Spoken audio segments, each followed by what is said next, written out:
It's High School Hoops on Red Rock 92 and StreamUtah.live. Join us all winter long as we feature live San Juan and Monticello basketball.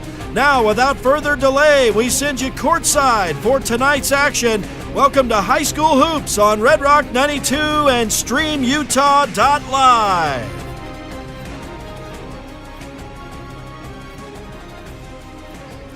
Okay, good evening. We welcome you to Monticello High School's gymnasium, where we've got a region showdown tonight, a doubleheader. Monticello Buckaroos hosting the Monument Valley Cougars, and what should be a great matchup. Monticello boys and Monument Valley boys up first, the girls game to follow. I'm David Boyle, joined alongside Vernon Hatch.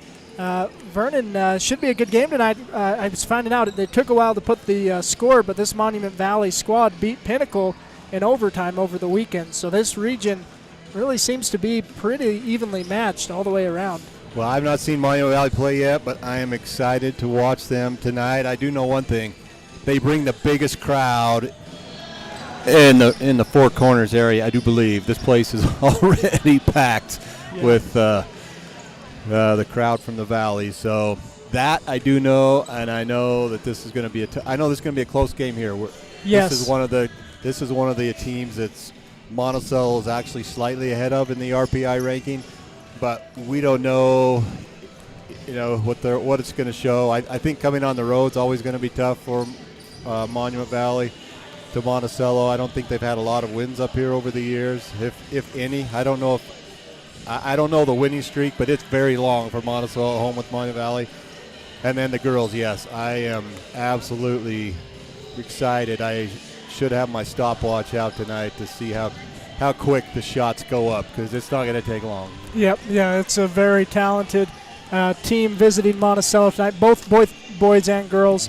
Again, in talking about this region, on the boys' side especially, Whitehorse and Monument Valley played a tournament they faced off. Whitehorse beat Monument Valley by 5. Of course, Monticello beat Whitehorse by 5. So, again, these are all very evenly matched teams. We should have a great matchup this evening. We had an opportunity to speak with some of the coaches ahead of the game. We had the opportunity to speak with Coach Merrill Smith of the Monument Valley Cougars. We'll go ahead and send you to that conversation and be back. Stick with us. You're listening to StreamUtah.live and Red Rock 92. All right, David Boyle here with Coach Smith of the Monument Valley Cougars. Coach, tell us about what you've seen from your team. We saw you last at the preview. What improvements have you seen over the past couple of weeks? Well, we've just been playing a lot together and trying to get everything situated where everybody needs to be. Very good. It seems like you did that. I understand, did you beat Pinnacle last week? Yeah, we did in overtime, but it was a good win for us, but we still need to play a little bit more. Yeah, absolutely. I know that the region this year seems like more than any other year is pretty evenly matched. Lots of teams can get wins. How do you see you guys walking away from a win tonight in Monticello? It's going to be a close game, hopefully. So if we can get our act together, probably we could come out with a win, but if not, then we don't. Very good. Well, best of luck tonight, Coach. Thank you. All right, and our thanks once again to Coach Smith taking the time to chat with us this evening. Monument Valley, Monticello facing off here momentarily. We'll go ahead. We had the opportunity to speak as well to Coach Josh Eais of the Monticello Buckaroos. We'll send you over to that conversation and then be back for the start of this one here on Red Rock 92 and StreamUtah.live. All right, David Boyle here with Coach Josh Eais. Coach, last time, it's been a little bit since we talked to you. You got that win in Whitehorse, then tough loss against Grand. That's a team that beat you pretty handily to open the season. Did you see some improvements between those two games between Grand? Oh, absolutely. Well, we were a completely different team. Give it to Grand. They're a formidable opponent. They're big and they're strong. But there's a lot of good things, and I felt like the kids competed, and we got better. We're better defensively. We're more structured offensively, and we're a little closer to finding our identity. So hopefully we see that tonight come out. Yeah, well, very good. Well, it's region play, and I don't know, since I've been broadcasting, that this region's been more evenly matched. I understand this Monument Valley team beat Pinnacle. They played Whitehorse within 5. I mean, all these teams in the region have played each other tough. So what's it going to take to get a win tonight? Oh, we have to defend the perimeter like crazy. Their entire offense is they want you to overplay, and they'll back cut you and hit the 3 on the kick out. Our job, and we actually match up really well with them because we play really good fundamental defense. We don't take a lot of risks. We just stay in front. And so I think we're going to be in good shape tonight. If they get going, we can be in trouble because we don't average 60, 65 points a game. We've got to hold them in the 40s to be in the game here tonight. But I'm telling you right now, I told the boys when they got here to the gym today, I'm like, look at my eyes, feel the intensity. This is going to be a dogfight. Don't think it's going to be anything but a dogfight, and come ready to go. And I think we'll be ready to go. Very good. Well, yeah, like you say, I mean, that could be, previous matchups. Monument Valley has not been able to match Monticello's boys basketball team for past couple of years. So it sounds like you're trying to get that message if this is a different team that you're playing tonight. Yeah, absolutely. They can't walk in here. I can't have anybody walk in here and think, well, we're just going to steamroll these guys, because that's not going to be the case whatsoever. They've got 3 kids that can just flat score from anywhere on the court. They played Whitehorse close. They beat Pinnacle. They played Green River close to about halftime, and then Green River kind of took it away from them. But it's not, Monument Valley is the opponent tonight, but we're playing against ourselves to continue to get better, and that's why I keep challenging the boys night in, night out. I'm like, the score is great, and wins are what we're truly looking for here, but this team specifically has to continue to get better so we can be clicking when we need to be, which is right now. Right now, we need to be going.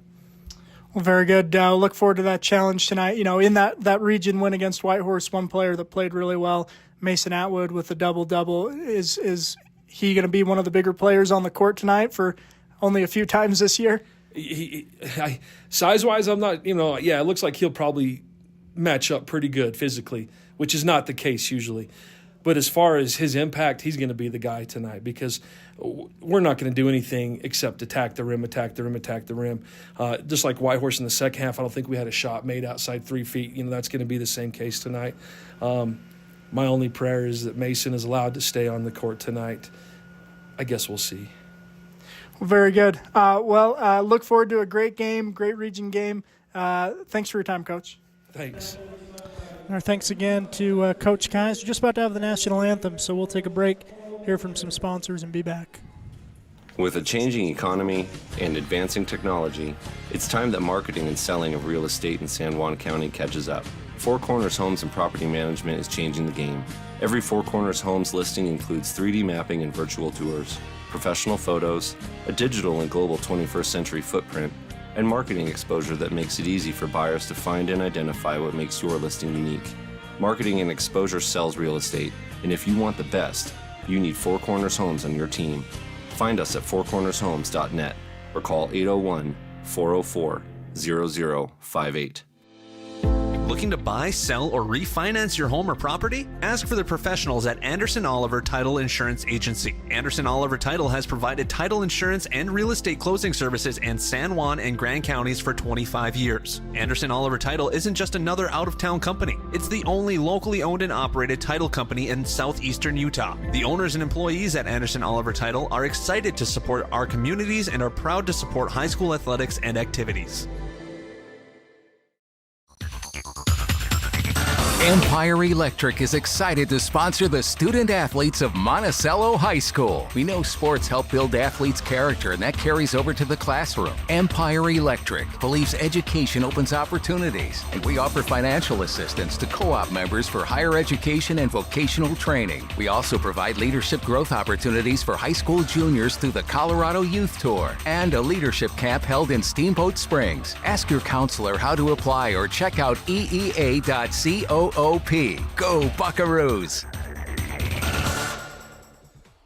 Utah State University Blanding lets you have it all. You can earn a highly regarded degree to work in a rewarding career, all without leaving the Four Corners. Plus, we have some of the lowest tuition in the state and multiple scholarships to help you pay for your education. Explore programs in health professions, social work, nursing, criminal justice, and so much more. Join us for events and learn more about our resources at blanding.usu.edu. Oh, these numbers are wrong. All right, welcome you back to streamutah.live and Red Rock 92's presentation of high school hoops. Monticello and Monument Valley got the starting lineups announced. Have some of the numbers a little off, looks like, for these teams. No, Elias Cly is number 3, Joshua Hicks number 12. 24, I've got listed as Akita Shortman, but I think that's Braxton Goodshield.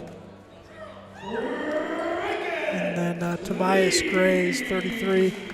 Same lineups you've heard all year for Monticello, the starting lineup. We've got the 3 seniors, J.D. McDonald, Mason Atwood, and Curtis Bunker, along with the 2 juniors on the squad, Traken Lee and Caden Pearson, to get the starting lineups announced. But again, should be a great game, and we're just about ready to go, ready to tip off here in Monticello. And I expect Monticello to be very hungry at the start here. I know it's about dinner time, 5:30, but I expect them to be hungry for a win. Only 3 wins on the season, and this is a winnable game for them, and I expect them to jump out early and try to get a lead real early in this game. Yep, and it should be again, a good challenge, this Monument Valley team. These 3 senior leadership, Joshua Hicks, Braxton Goodshield, and Elias Cly, they're really good athletes. Saw them play well in 8-player football, and when you have a smaller school, 5 is less than 8, so even, you got an even better amount of good athletes on the floor. Only eight players listed on, there's 3 bench players, so foul trouble's obviously going to be key to keeping out of foul trouble. Absolutely. 220, number 21's jumping tonight. Yeah, that's Elias Cly. Again, some of these numbers are different than what we've seen. So, yeah, 221's Elias Cly and Traken Lee jumping. Monticello will win the tip, and Pearson will bring the ball up the floor. Gives to McDonald. Back to Pearson. McDonald, again, working outside the arc. Pearson to McDonald. Left wing straight away, Pearson. He'll dribble right, get a screen from Bunker, drops it into Atwood. Atwood kicks it out to McDonald. He'll put up a 3, and it is off. Pearson's going to almost save it from going out of bounds, but will be called for a travel.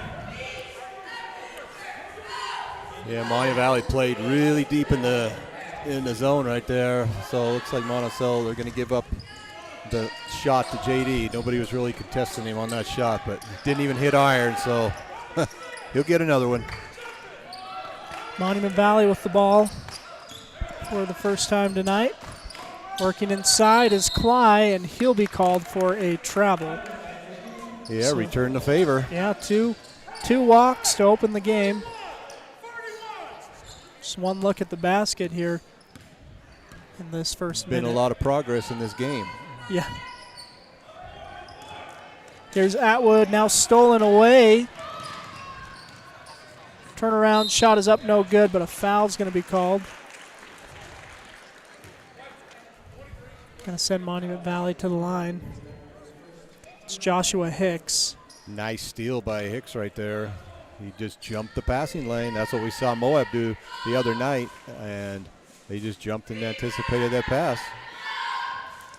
Well, Hicks is awarded with free throws, but unable to make the first drop, so he gets one more. 7:03 to go in this first quarter underway, and he'll drain the second one, so Joshua Hicks puts Monument Valley on the board 1-0. Here's Pearson with it. On the left side, looking, now gives over to McDonald. McDonald's got Atwood on the baseline. Drops it into Bunker, who gets the shot to go and the foul. The bunker coming from that weak side all the way across. Just camped right there under the basket, and defense didn't see him till it was too late and got the foul, hooping the harm. Bunker at the line, shooting one. It's up and off, boarded by Cly. He'll push the pace the other way.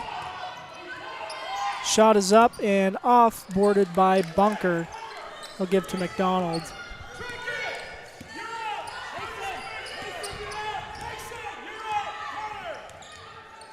McDonald directing traffic. Gives it over to Pearson on the right wing. Now over to Lee. Into Atwood. Atwood drives. Gets the shot to go. And the foul.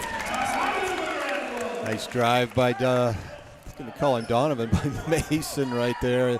Another and one opportunity for Monticello early. Number 21, that's Malias Cly, called for the foul. Atwood's shot is up, no good.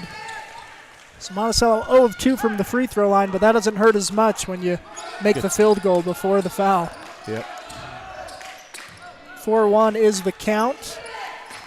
Cougars with the ball. Pearson with the steal. No, scramble on the floor. Now Bunker has it.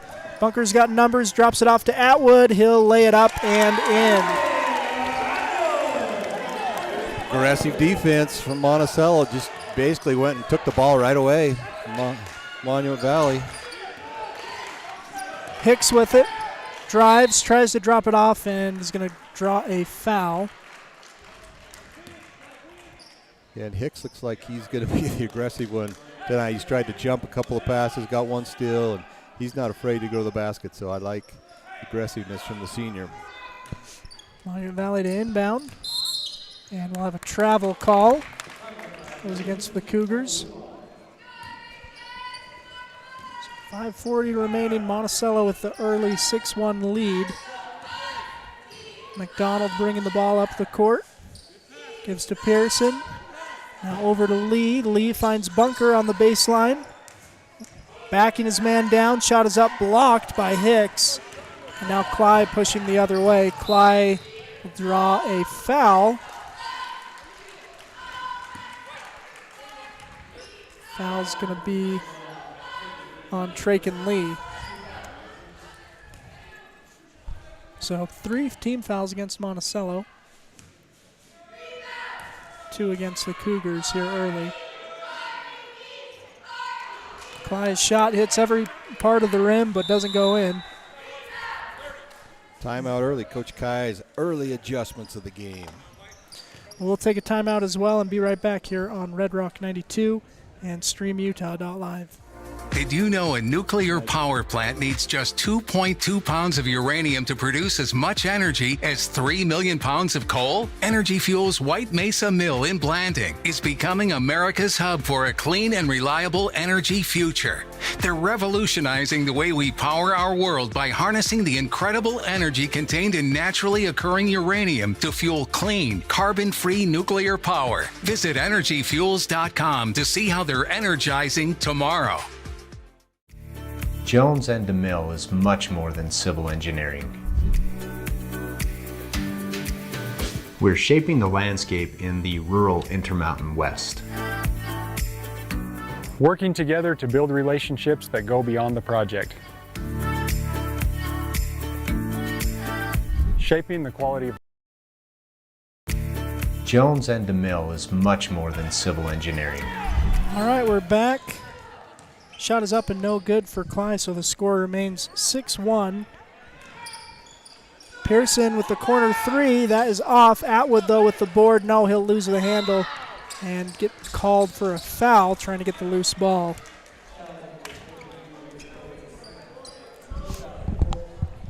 It's a second foul on Mason Atwood, which again is a concern for Monticello. Of course, foul trouble, though, with Monument Valley only having 8 players on the roster. That's more significant if the Cougars get in foul trouble.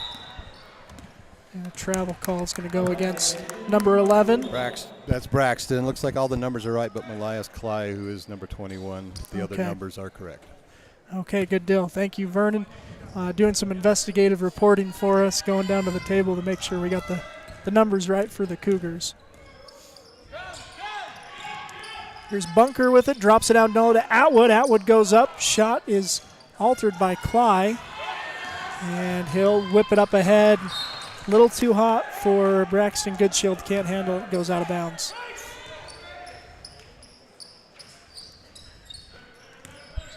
Yeah, usually we've seen some long three-pointers from Monument Valley. I'm waiting for those bombs to take off. Atwood is blocked, and then a late foul call.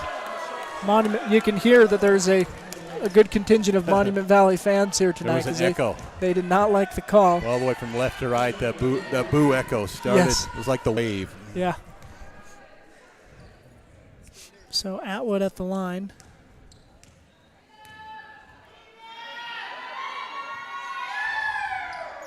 First shot is up and in. It's a good sign. Buckaroo making a free throw. Yeah, they're going to need those tonight.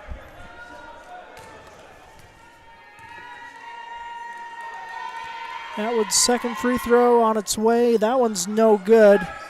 Boarded by the Cougars. Bryce Goodshield on the board there. Hicks gets it. Now over to Braxton Goodshield.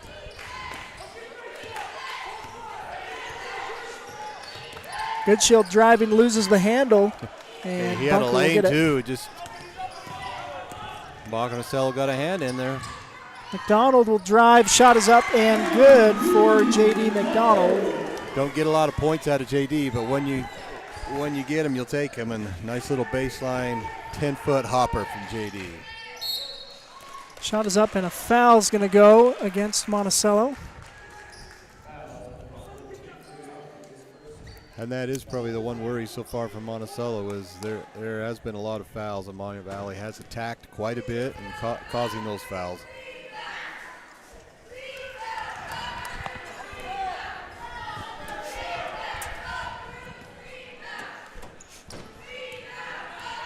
Cly at the line. Shot is off. Atwood with the board. So Monument Valley's had a couple trips to the line. They've only got 1 point out of it, though. 6 maybe? 1 out of 5 out of 6? Yeah.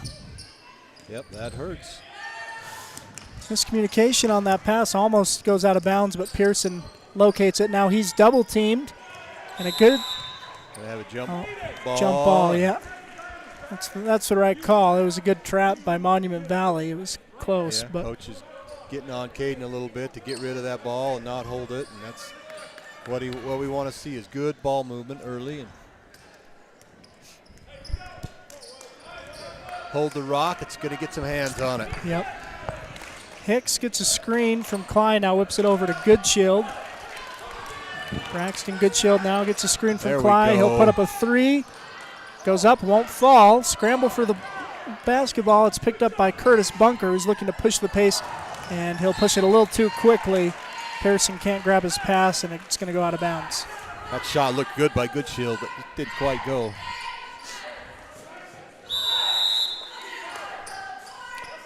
Got a timeout on the floor. We'll take a quick break and be right back here on Red Rock 92 and StreamUtah.live. San Juan Building Supply has offered a full range of building supplies to San Juan County for more than 32 years. From the start of your project to the finish, San Juan Building Supply has high-quality products for all your needs, and they can deliver. Drop by 1050 South Main Street in Blanding, call 678-2000, or visit sjvs.com. San Juan Building Supply, a proud sponsor of our local teams. Okay, welcome you back to Monticello High School. 3:10 remaining in the first quarter. Monticello boys with the 9-1 lead over Monument Valley. And Monument Valley's going to have to find a way to make some points here. I mean, they went to the free throw line. That hasn't worked out for them, so look for them to launch some shots. They just got to keep putting it up. Cly will put up a shot up at the right at the basket, and it won't go. McDonald will bring it up for Monticello. Bunker with it on the right wing. Now down low to Atwood. Atwood double teamed, and he'll get a shot up and one. Mason Atwood is getting it down through contact. Yeah, and he's learned in the last few games, Mason has made a lot more contact, so it's nice to see that he made about half contact of what he's been making, and it paid off for him there because you don't have to knock a guy over. You can be a little patient, and he did, and getting rewarded inside tonight. And the free throw drops for Atwood. He has an 8-point first quarter for the Buckaroos. It's a 12-1 lead for Monticello. Here's Cly. Now whips it out to Goodshield, Braxton Goodshield. And ball is on the floor. Goodshield gets it back, gives to Hicks. Hicks swings it over to Bryce Goodshield, and now a foul called.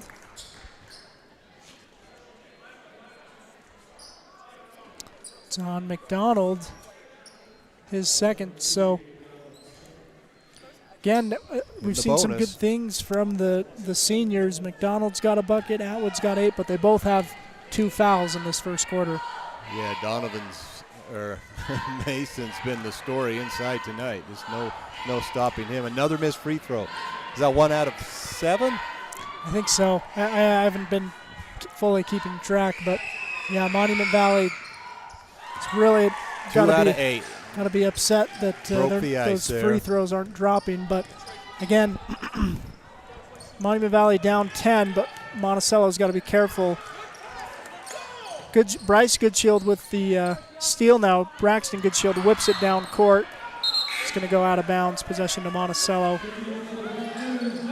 First substitutions in for Monticello. Jackson Kais and Cooper Nelson. Long one-handed pass from Braxton that time. One-handed passes are always hard to catch, especially from 30 feet. Yep. Atwood working with it inside, and he's going to call for a travel. And that's the same move he made last time. And I didn't know if the ref was going to call a travel last time. He didn't, gave him an and one. This time I do believe he lifted that pivot foot basically 3 steps inside. So, Mason's going to have to watch that too. Hicks with it, gives to Braxton Goodshield. Goodshield surveying, finds Cly on the left wing. Cly dribbles, drives, loses the handle. Mason Atwood now with the steal, driving down the court. And he is going to be blocked but fouled by Joshua Hicks. Mason beat everybody down the court last time. Usually he's kind of bringing up the rear and camping inside, but he beat everybody down the court. He's got 2 free throws here.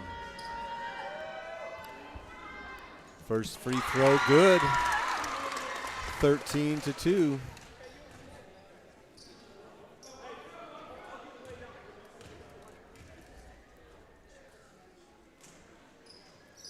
Second free throw is banked in. Still only worth 1 point, but takes some skill to bank a free throw in.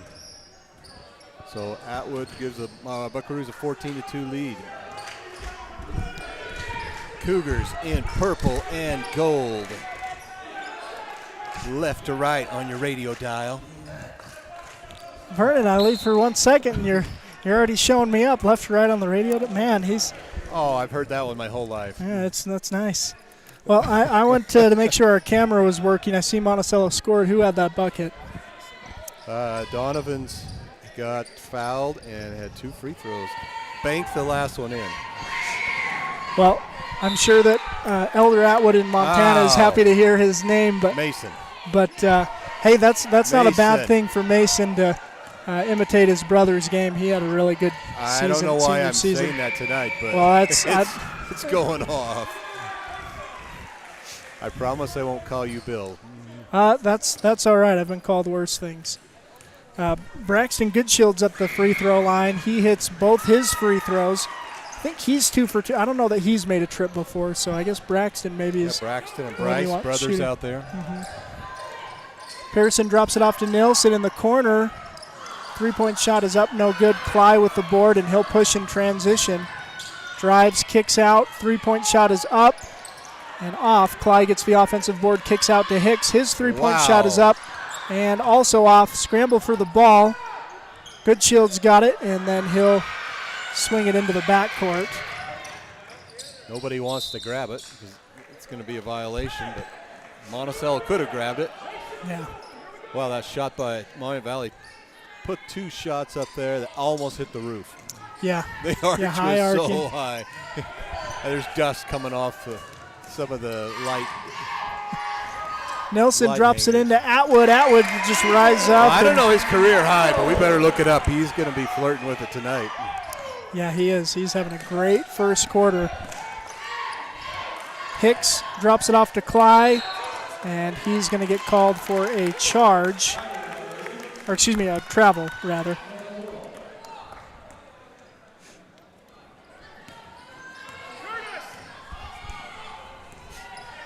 Caden Pearson will bring the ball up the court. 20 seconds remaining in this first quarter. Monticello boys with a 16-4 lead. Bunker drives, drops it off to Atwood. Donovan is loving it tonight. There's a hole in the middle, and he's like, great, that's where I play. I'll take that hole. Braxton Goodchill drives and is going to be called for the travel as he loses his footing. 2 seconds remaining in this first quarter. Does Mason have 16 points in this quarter? I'm going to check. All but 2. 2, 4, 6, 8, 10, 12, 14 of first the 18. quarter points for Mason Atwood. He's had a great first quarter. You know, that was something that Coach Kais said in that interview, is that he's going to be key for them. And he was key in that win against Whitehorse, too, that comeback win. Just working down in the paint. Got to play bigger than he is, but Mason's having a good first quarter. Yeah, he's been waiting for a game like this where there's not a lot of resistance inside, and he wants to play with contact. And when he's not getting that back, he's just camping out under the basket. They're finding him wide open, and of course he knows what to do with it when he gets it in there. Absolutely. Well, again, through one quarter, it's an 18-4 lead, Monticello over Monument Valley.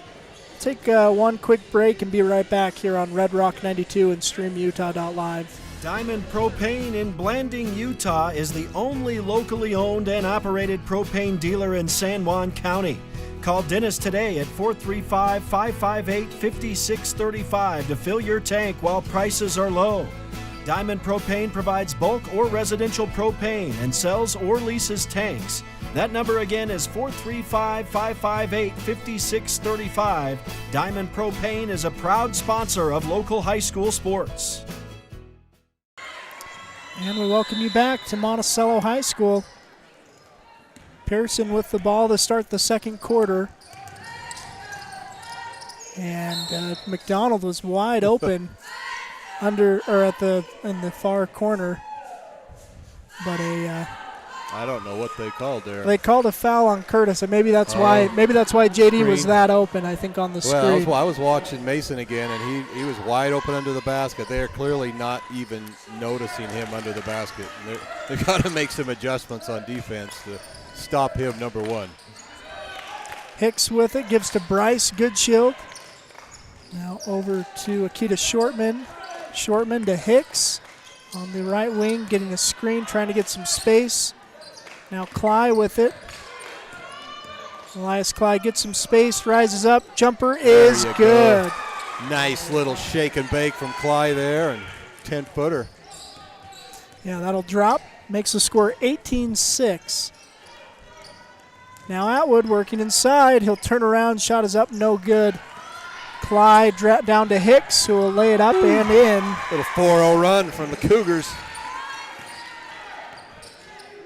Joshua Hicks, another 2. Yeah, and again, that's something we saw in 8-man football. Those two pass into each other like that.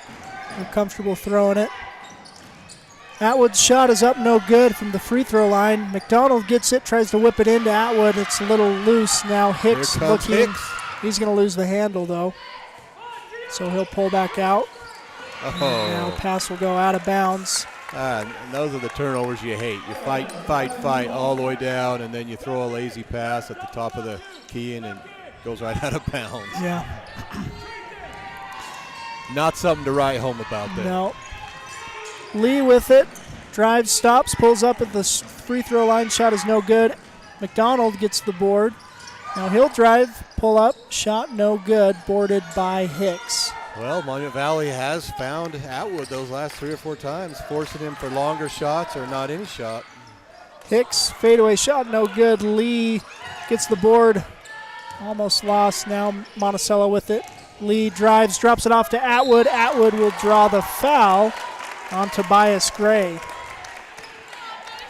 Yeah, Hicks got fouled pretty hard there. They didn't call it, and he went down hard, getting up a little slow, but it's like he's going to stay in the game, or maybe they're going to sub him out, give him a breather here. It's like they're going to give Hicks a rest here.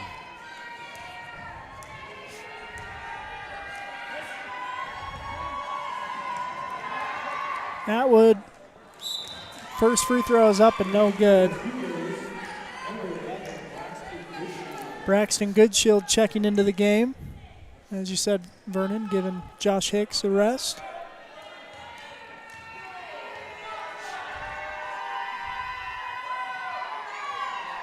Atwood's free throw up and off. Cly with the board.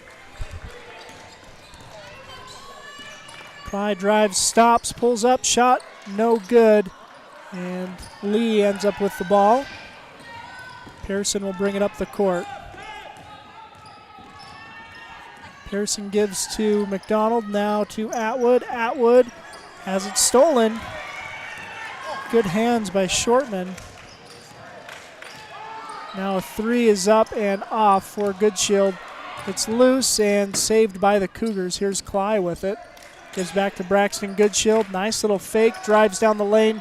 Shot is blocked, though, by Curtis Bunker. Yeah, he had all ball, too. Nice block. Caden Parrish is going to get called with the travel there. Yeah, looks like you said he pinned it against his own leg. So it'll be a turnover. But we're seeing a little more life out of Monument Valley this last 4 or 5 possessions. Yeah, they've got the lead down to 10, but we've been stuck there for a couple minutes now. Hicks is back into the game. He drives, gives to Goodshield. He'll drive, pull up, shot no good. Those are difficult shots that shot selection for the Cougars, but some of them fallen, some not. And that's a call you don't see very often. But he went right off the shot clock, a 10-second penalty with no pressure. So the refs watched that clock. It said 24 right when McDonald crossed the line. 10-second count. Yeah, and that's one of those calls, like you say, that may get missed when it was just the officials, counting in their head. They may be off by a half second. They're not off if they're watching the shot clock. So Cly with it. He'll put up a 3. It's up and no good. Bunker with it. Gives to McDonald. So they're getting some shots off now, Cougars, but they're not falling. No. Pearson with it on the left wing. Drops it into Bunker. Bunker banging inside. He's triple teamed. 3 guys on in. And Curtis I don't Bunker know gets how the he got shot that up. off. 3 guys were literally on him. He spun around in midair and banked it in. So nice shot from Bunker. That's a shot of the game right there. Yeah. Drive, shot is up, no good for Braxton Goodshield. Elias Cly, though, gets the loose ball, gathers it, and lays it up and in. Coach Guy's not happy there. Monticello had their hands on the ball and just let it go on that rebound, and Cly took advantage. Pearson gets double teamed, gives to Lee. Lee into Atwood. Atwood drives, Whoa. has it blocked by Elias Cly emphatically. Monticello keeps possession, though. And he threw that one to the cheerleaders. But wow! What a save by Bunker. That is a sizzling assist from Bunker to Atwood. He dove through the cheerleaders, around the back pass to Atwood under the basket. That was a couple of highlight plays right there. Curtis, the magician. Hicks drives, loses it though. McDonald with the steal. Now Bunker drives, lays it up, and in. Well, that's the hat trick, 3 in a row.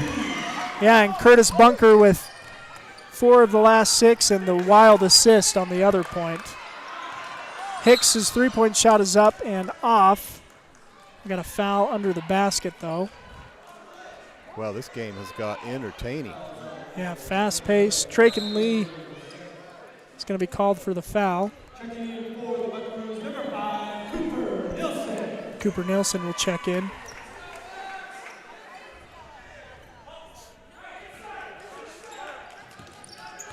Braxton Goodshield with it. Gives over to Cly. Monticello in a man-to-man defense.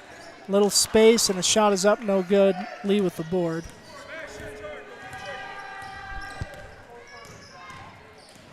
Nelson gives to McDonald. McDonald stops and is going to be called for the travel. Yep, JD's had a couple of turnovers lately, just didn't get his feet set that time. Got caught in between passing and shooting and extra shuffled. Cash Young into the game for Monticello. And a foul's going to be called against J.D. McDonald.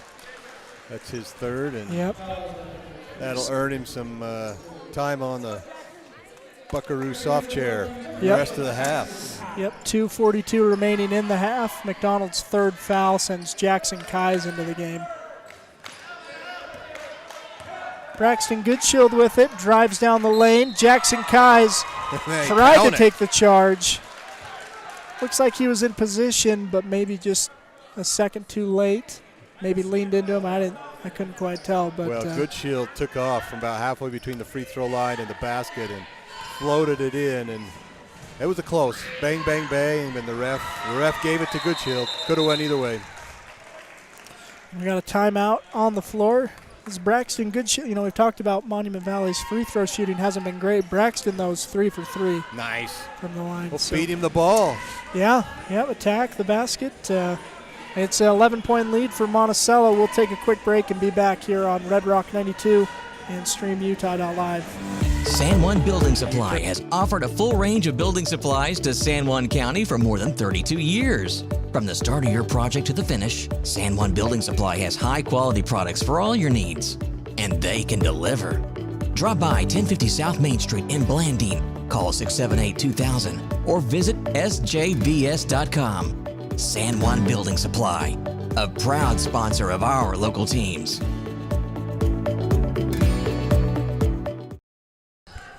And we welcome you back. Monticello bringing the ball up the court. We got the 11-point lead here in the first half. Cash Young with it at the free throw line. Whips it to Bunker. Bunker drives. Shot is up. No good. And going to have, I think, a 3 in the key call. Is that the? Too much of a good thing. Two guys in Monticello got the rebound at the same time, and either a travel or they were on the baseline when they got it. So you can't fault that if you're the coach. Two guys going at the same ball. Braxton Goodshield gives to Cly. Cly working inside the line. Wow. Shakes Bunker and gets the shot to go. I mean, Goodshield and now Cly, those are playground basketball moves right there. Yeah, they're talented players. And getting some points up here in the second quarter. They only scored 4 in the first, 11 in the second. Kaiser's three-point shot is up and off. Braxton Goodshield with it.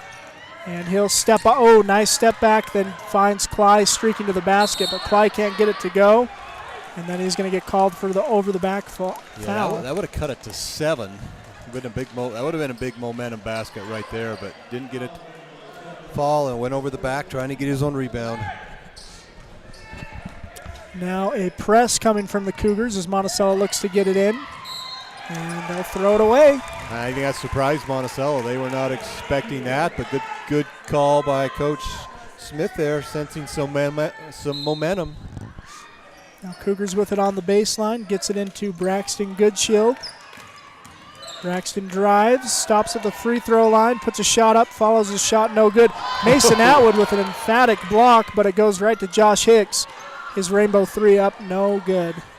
I think that one hit the boys' track and field banner. Yeah.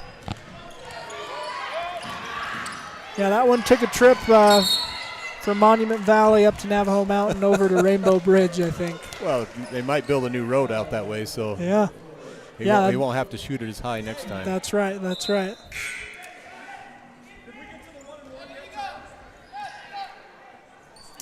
Caden Pearson will check into the game. Looking to inbound the ball. Gets it to Cooper Nelson. Nelson gives to Atwood in the corner. Atwood dribbles, stops, gives to Pearson across the court. Pearson drives, rises up. Shot is up and in. for Caden Pearson. And that's where the hole is on the defense, is right in the middle, and whenever they're attacking in there, good things have happened. 11-point lead for Monticello, 50 seconds remaining in the first half. Bryce Goodshield gives to Braxton Goodshield. Gets a screen, he attacks, loses the handle though, and Bunker will pick it up. It's about 3 seconds difference between shot clock. Pearson gets it up to Eais after being double teamed, gives it to Bunker. Bunker drives, stops, shot is up, and banked in. Well, first quarter was Atwood, second quarter's been the Bunker show, no question. Hicks with it in the corner, tries to drive baseline, but foul's going to go against Cooper Nelson. That'll send Joshua Hicks Curtis to the has line. made it look easy, but he has pulled some strings. I mean, bank shots, a couple of bank shots across the baseline, through the cheerleaders, around the back. He's had style points this quarter. Joshua Hicks hits the first free throw. Makes the score 28-16. 16 seconds to go in the first half. Second free throw off and boarded by Eais. Cooper Nelson will bring it up. Drops it off to Eais in the corner. 5 seconds. Hicks with some good active hands to knock that ball out of bounds. 4 seconds remaining in the half. Here's Caden Pearson with it.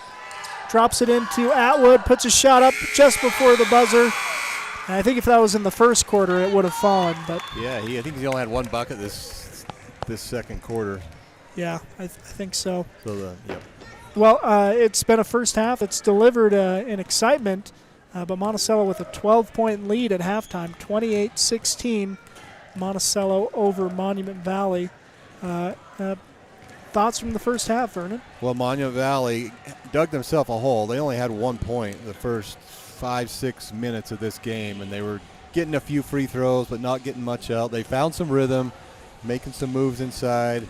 Cly and Goodshield made some really nice moves. They've been getting to the free throw line, making a few more of those, but they've adjusted this second quarter to guarding Mason Atwood inside. He's only had one basket, and he had 16 points that first quarter. And it was basically a hole in the middle there, and kind of the donut hole. That hole in the middle, and Mason was that hole, and he was getting a layup basically every time down. So they've adjusted to that, and Curtis Bunker has now taken off and adjusted himself and carried Monticello the second quarter. So Mason and Curtis have carried this whole first half for Monticello.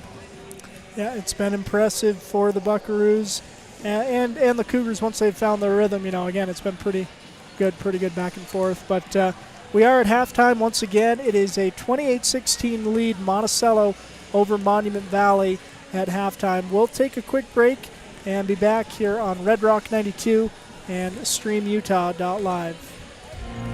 Blue Mountain Foods is Monticello's hometown grocer and a proud supporter of our schools and sports teams. Blue Mountain Foods offers a full-service meat department, fresh deli, bakery, curbside pickup, and more. Check BlueMTNFoods.com for weekly specials and online shopping. Blue Mountain Foods is open from 7 a.m. to 9 p.m. Monday through Saturday at 64 West Center Street in Monticello. Have you heard? San Juan Health has some exciting new features on their website. From a single account, you can view your entire family's medical bills, set up payment plans, fill out forms, and more. You can even pay a bill by responding to a text from the hospital or clinic. To find out more and create your own account today, visit sanjuanhealth.org and click Online Bill Pay. San Juan Health, chasing perfection since 1947.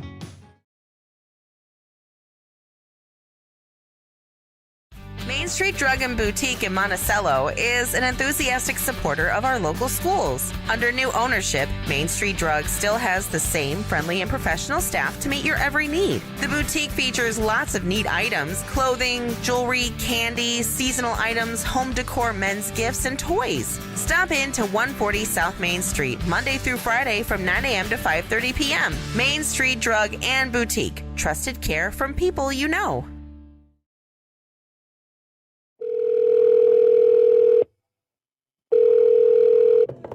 Hello, this is Dave's phone. Leave me a message at the beep. Hey, Dad.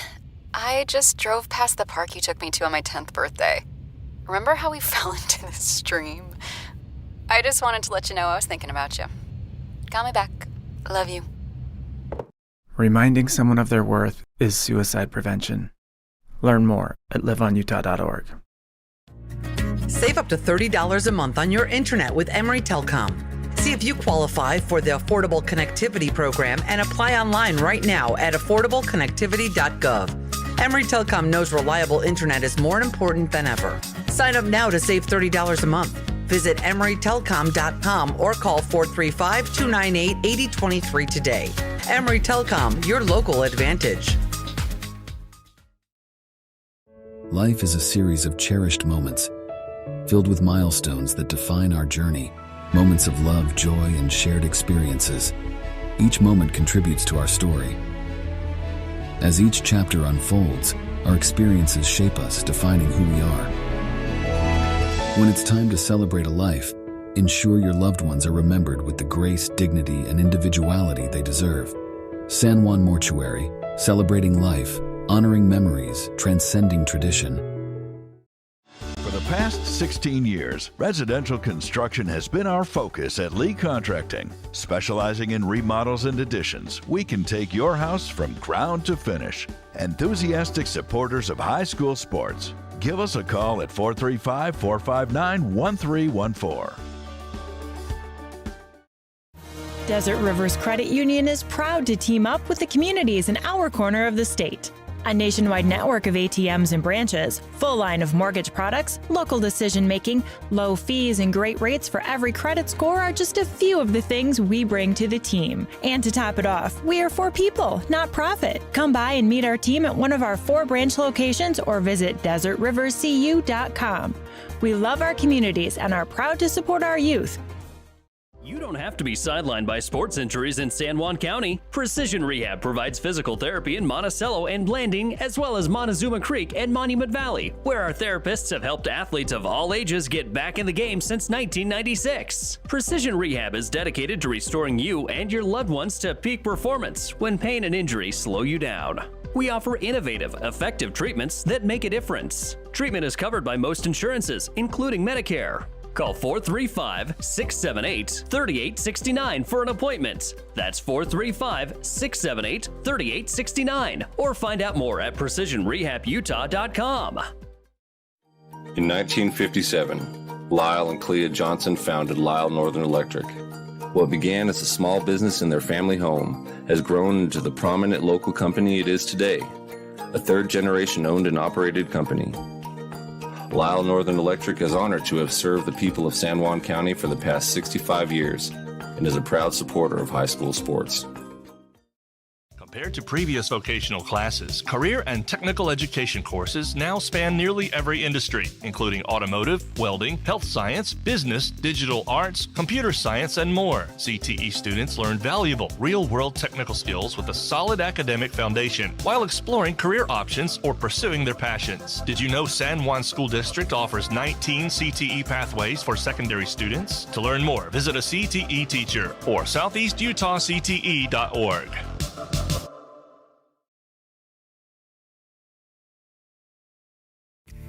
Jones and DeMille is much more than civil engineering.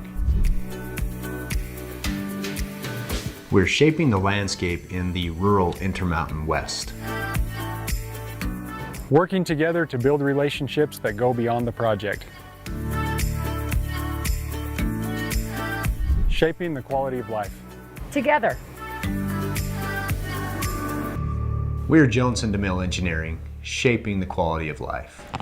Good evening again. You're listening to High School Hoops on StreamUtah.live and Red Rock 92. We're at halftime of this game between Monument Valley and Monticello. The Monticello boys leading the Cougars 28-16 here at half. Got a doubleheader in the Monticello Gymnasium as the girls teams from Monticello and Monument Valley will be facing off at 7 o'clock. You'll be able to watch that on StreamUtah.live. But Red Rock 92.7 FM, we're going to have the San Juan Grand game on StreamUtah.live and 92.7 FM at 7 o'clock. So if you're wanting to watch the girls game, that'll be right here on this streamutah.live. If you're listening on your radio, you're going to have to find a computer to watch the girls game. But the San Juan and Grand boys game should be good at 7 as well. We'll take another break and be back with the start of the second half here on Red Rock 92 and streamutah.live.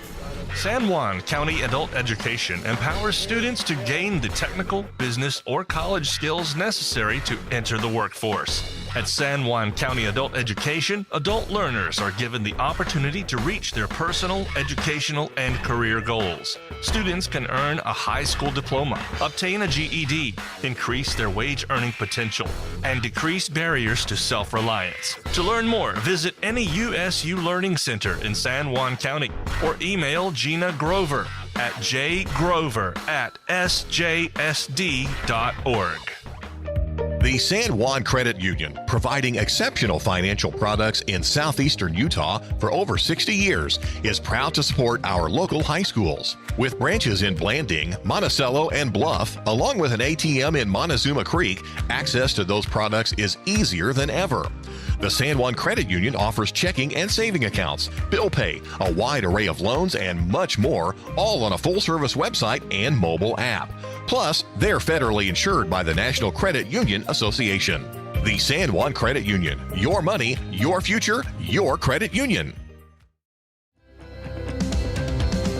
Here at Utah Navajo Health System, our mission statement is we exist to improve your quality of life through comprehensive, self-empowered, culturally sensitive, and amazing customer service.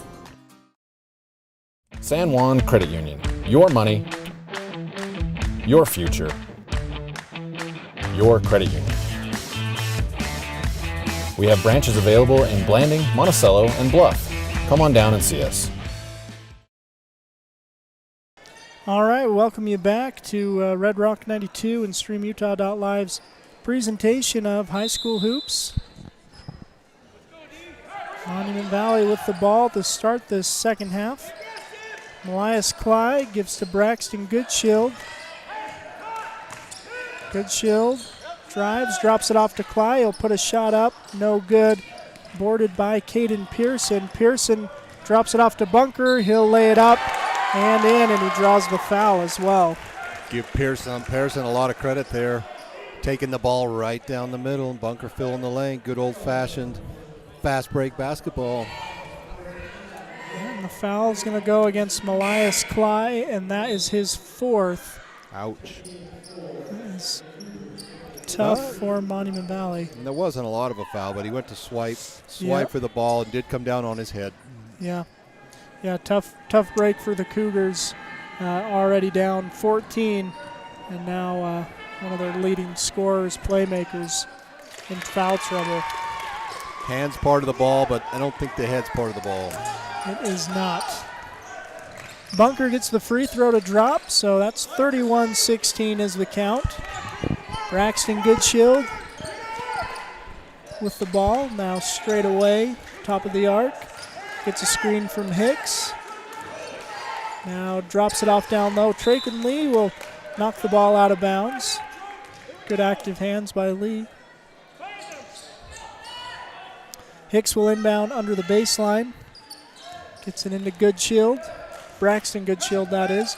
Drives, stops, pulls up, shot is up, no good. Gets his own miss. No, he doesn't. Can't quite handle it. Bunker with it. And Bunker is going to draw. Are they going to call a foul at that time? Well, Bunker did hit the ground. I don't think it was a lot of contact, but the fact that he hit the ground, I guess they had to call that. Yeah. So that's the second foul on Braxton Goodshield. And again, with just 8 players on the roster, it is not a good sign for Monument Valley to get in foul trouble. Atwood double teamed in the corner. Drops it into Bunker. Bunker will lay it up and in. Curtis picking up where he left off in that second quarter. Braxton Goodshield with the ball. Gets a screen, dribbles right. Now drives, stops, turns around. And McDonald with the steal. He'll pull up, gives to Bunker. Bunker drops it off to Atwood. And Atwood will draw the foul. So the Nope, three. they're going to call a travel on that. Oh, okay. I thought it was a foul too, but started circling those arms, going the other way. MV with the ball. Hicks gives over to Goodshield, Bryce Goodshield, that is. Joshua Hicks has it stolen away by Mason Atwood. Atwood drives, lays it up and in.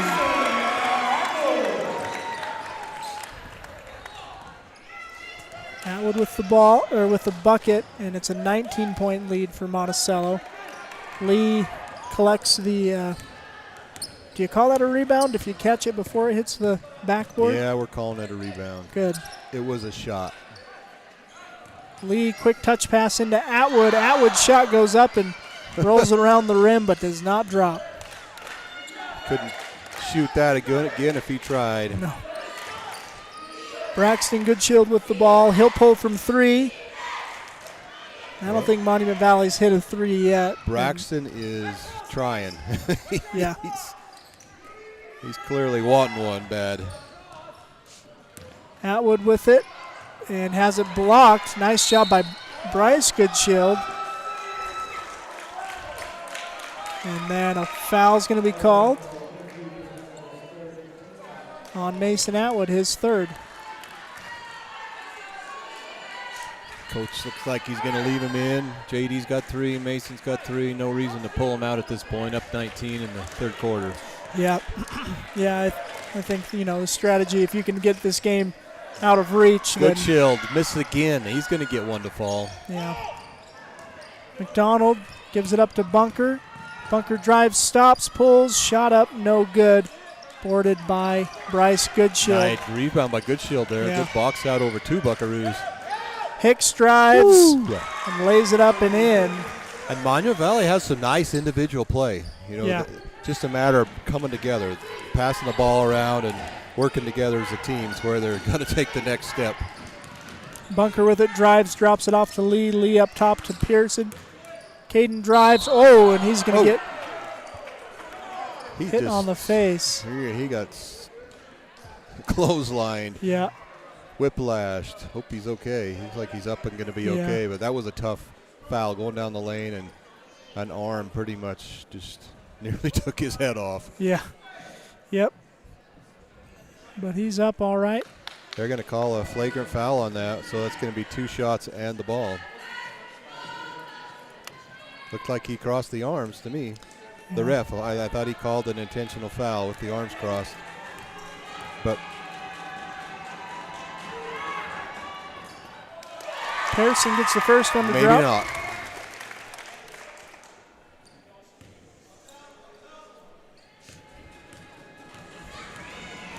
Caden shooting one more. That one is off. Warded by Mason Atwood, though. He'll spin, rise up, shot no good. And the ball's going to go out of bounds. Last touch by Monument Valley.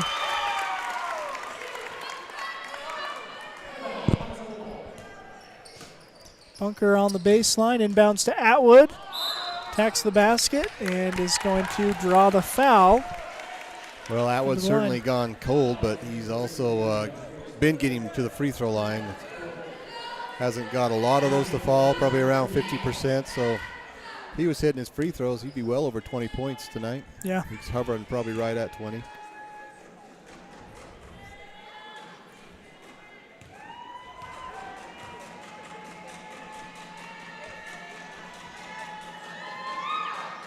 Got that one to go. He throws up and in. He's got a long free throw.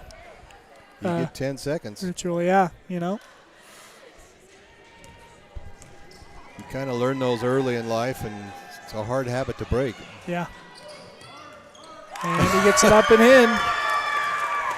That one banked in, but counts the same. Yeah, he had to put that ATM card back in his pocket after that. Hicks with it for the Cougars, gives to Bryce Goodshield. Now Atwood with the steal. Atwood will drive and lay it up.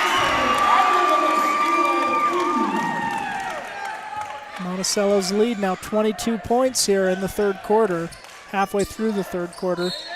And Braxton Goodshield is going to draw the 3-point shot foul on Caden Pearson. Well, Braxton's never met a shot he hasn't liked, and he's determined to get one of those long ones to go in. So.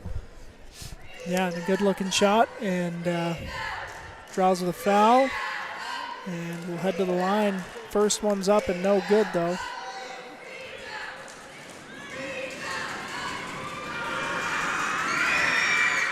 Second shot up and in.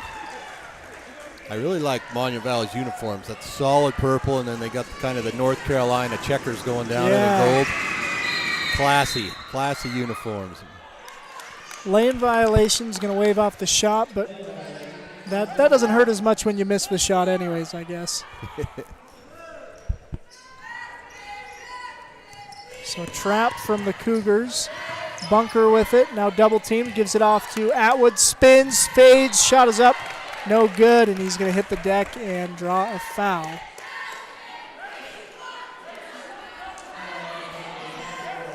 Mason's getting the free throw line a lot. He's going to have a big game. It was an 18-point double-double Mason had against Whitehorse. I'm pretty sure he's eclipsed that.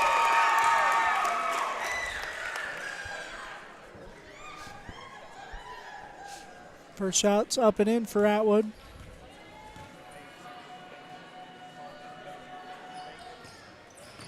Second shot is up and in for Atwood. 42-19 is the count. Braxton Goodshield drives. Shot is up, no good, and a foul's going to be called. And that one's on Traken Lee, his third. So 3 Monticello starters with 3 fouls. Yeah, Monticello up 23. I suspect Coach is probably going to let all these kids play till probably end of the quarter, and then you're probably going to see a lot of substitutions for the fourth quarter, be my bet here. Braxton Goodshield hits both those free throws. So a 21-point lead, 42-21. McDonald gives to Pearson. Caden drives, baseline, kicks to Bunker. He'll put up the corner 3. Shot is no good. J.D. McDonald, though, getting the offensive board. Pearson, shot is up, no good. Mason Atwood gets the rebound. His shot up, no good. I don't know if Mason spent more time on his feet or on his bottom tonight. Yeah. He's on the ground every other second. Yep. Now McDonald will bring it up, gives to Pearson. Back to McDonald. McDonald whips it to Bunker on the left wing, fakes the shot, drives, and tries to drop it off to Lee. Now Bunker steals it back on the pass. Whoa, and that pass a little too well, fast. You know, the one thing, you've had a lot of Atwood and Bunker, but it would be real nice to see some of these other kids, you know, start to break out tonight. Would be a great night to see that, and they haven't really got hardly any attempts. Yeah. Braxton Goodshield with the ball for the Cougars, drives and draws the foul on Caden. They wanted a jump ball called, but going to call it a foul on Pearson. Some of those, you know, we have a really good angle on, but the ball was protected on the other side. I couldn't quite see it. Goodshield's forcing the contact. Yeah. He's figuring out how to get to the free throw line. Three trips in a row now. He's like, if I do this, you mean I get to shoot the ball with nobody guarding me? This is nice. I'll take these shots. Yeah, you'll like that. That second free throw, no good. Atwood gets the rebound. And Pearson's McDonald, they got to get it across. And that was right at the line. Yeah. It says 24 right now, right when he caught it. So very, very close, but you don't want to make it close. You got to get it over before. There's the man again, Goodshield. Shot up, no good, and Bunker with the rebound.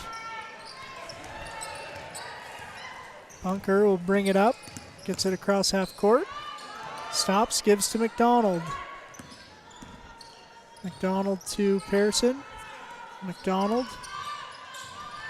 Now Cooper Nelson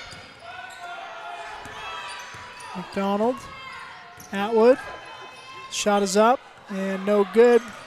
And boarded by Monument Valley. Joshua Hicks will bring the ball up. Hicks drives, stops, pulls up, shot, no good. Boarded by Atwood.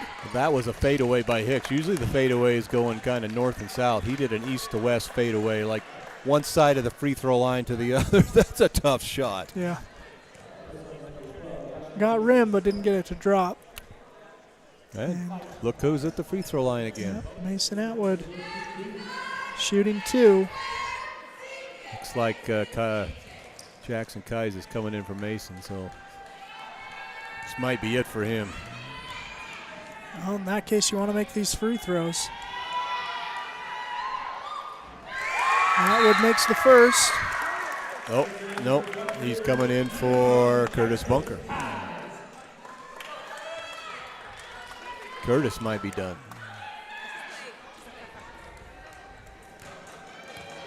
Atwood shooting one more. Shot is up. He goes for that bank on the second. Like every time he's banking that second free throw. I don't know if that's on purpose or not. Hicks with it, gives to Bryce Goodshield. He'll put up a 3. Shot's no good. Shortman, though, with the offensive rebound. Bryce was sick of his brother shooting it. He's like, there he goes back. Oh, Braxton Goodshield with a deep 3. It will not go. Jackson Kais is triple teamed and draws a foul. Foul's on Shortman. And guess who's not at the line this time? Yeah, he's going to have to go down and watch Jackson Kais shoot these free throws. Mason Atwood, though, and a lot of trips to the line in this game, and particularly this third quarter. Jackson Kais hits his first free throw. Riley Stanley checks into the game for Monument Valley. First appearance for Riley. Kais hits both free throws.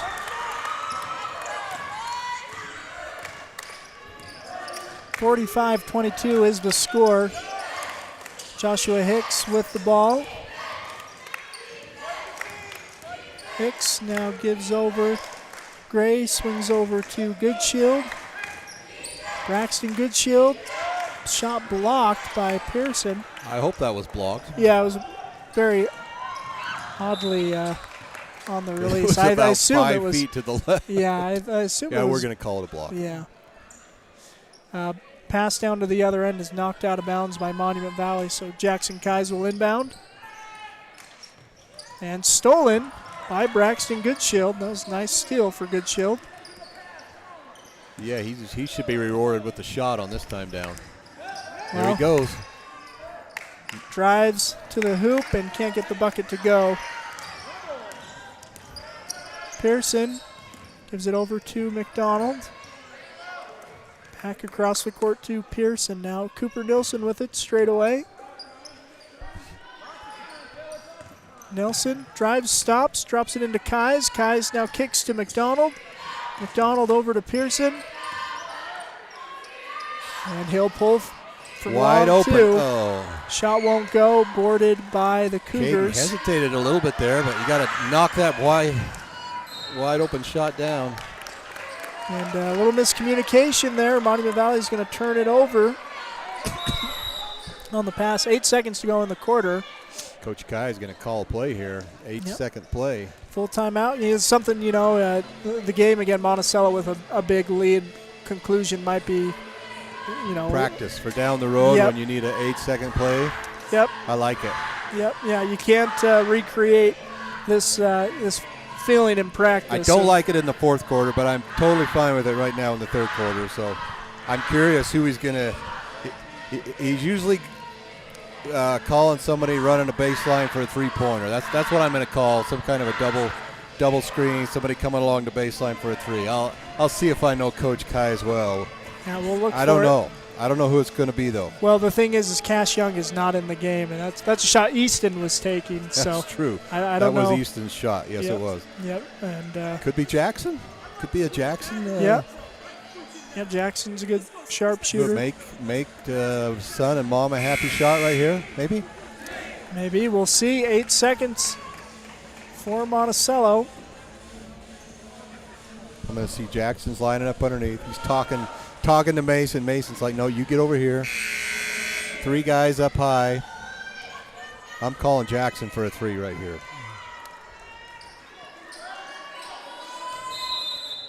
McDonald will trigger the inbound. Gets it into Cooper Nelson. Nelson to Pearson. Pearson's got Kais open in the corner, and he'll give it to him. Shot no good. Mason Atwood almost put it back up and in. Yeah, you called it, Vernon. He was wide open in that corner. Didn't get it to fall, but it was drawn up that way. They struggled to get the ball in, but got it where he needed to be and didn't make it. Well, 45-22 going into the final frame. We'll take a quick break and be back here on Red Rock 92 and StreamUtah.live. Compared to the vocational schools of the past, today's career and technical education courses span nearly every industry, including health science, business, digital arts, and computer science. CTE students learn valuable, real-world technical skills with a solid academic foundation while exploring career options or pursuing their passions. Did you know San Juan School District offers 19 CTE pathways for secondary students? To learn more, talk to a school counselor or CTE teacher today. San Juan Credit Union. Your money, your future, your credit union. We have branches available in Blanding, Monticello, and Bluff. Come on down and see us. Definitely would get bumped. Well, welcome back. We're ready for the start of this fourth quarter. Glad you've joined us throughout the Red Rock area. Of course, 92.7 reaching down into Shiprock, up Green River, Monument Valley, Dolores, everywhere in the Red Rock country. But you can listen to us online anywhere. Isn't that right, Vernon? Yeah, even Randolph, Utah. So shout out to G&J Hatch Ranch. Unless there's a Jazz game on, faithful listeners up there. Well, we love that. Of course, Rich County, Rich High School. It's always a fun matchup, Monticello and Rich. I told those Rebel girls that Monument Valley is going to be tough out this year, so they better be ready. They'll need to be. Well, Monticello with the ball to start the fourth quarter. Mason Atwood gets it and lays it up and in. We kind of missed a crazy sequence there, but we'll let you know. We're leaving the starters in, looks like. Yeah, starters in for Monticello and for the Cougars. Malias Cly back in. He sat almost the entire third quarter with his 4th foul. Yeah, you can't take him home with you. Cly drives, stops, pulls up, shot is up. No good. Atwood with the board. McDonald gives to Bunker. Bunker drops it into Atwood. Shot is up, no good. Gets his own miss twice. He gets another shot. Well, it will help his rebounding totals. Yeah. Field goal percentage might go down on that, but rebounding totals up. Monument Valley is going to lose the ball on that pass. Good shield pass at that time, and it was a bullet clear through 3 or 4 players and 3 or 4 rows of fans. Bunker with it, loses the handle, and now drops it off to Lee. Lee whips it to McDonald. He'll drive, stop, gets it back on a deflected pass. I want to see Pearson and Lee and McDonald take some shots here. Well, there's your wish. Pearson shot no good. Mason Atwood, though, is going to clean it up and misses it. Bunker with the offensive rebound. And he'll put it up and then off the glass. Yeah, you've made a lot of points tonight, but he missed 5 in a row right there. That could start to get in your head a little bit there. Yeah. Let's hope. Well, you don't want to leave him out there on a miss. Well, we're pretty certain he's got a double-double now if he didn't before. He's got a double-double. Can he get a 20 by 20, though? He might be close. That might be in play. McDonald whips it over to Bunker. Bunker drops it off to Lee. Now out to McDonald. He'll stop, whips it over to Pearson. Caden Pearson drives, drops it into Bunker. Shot up, no good.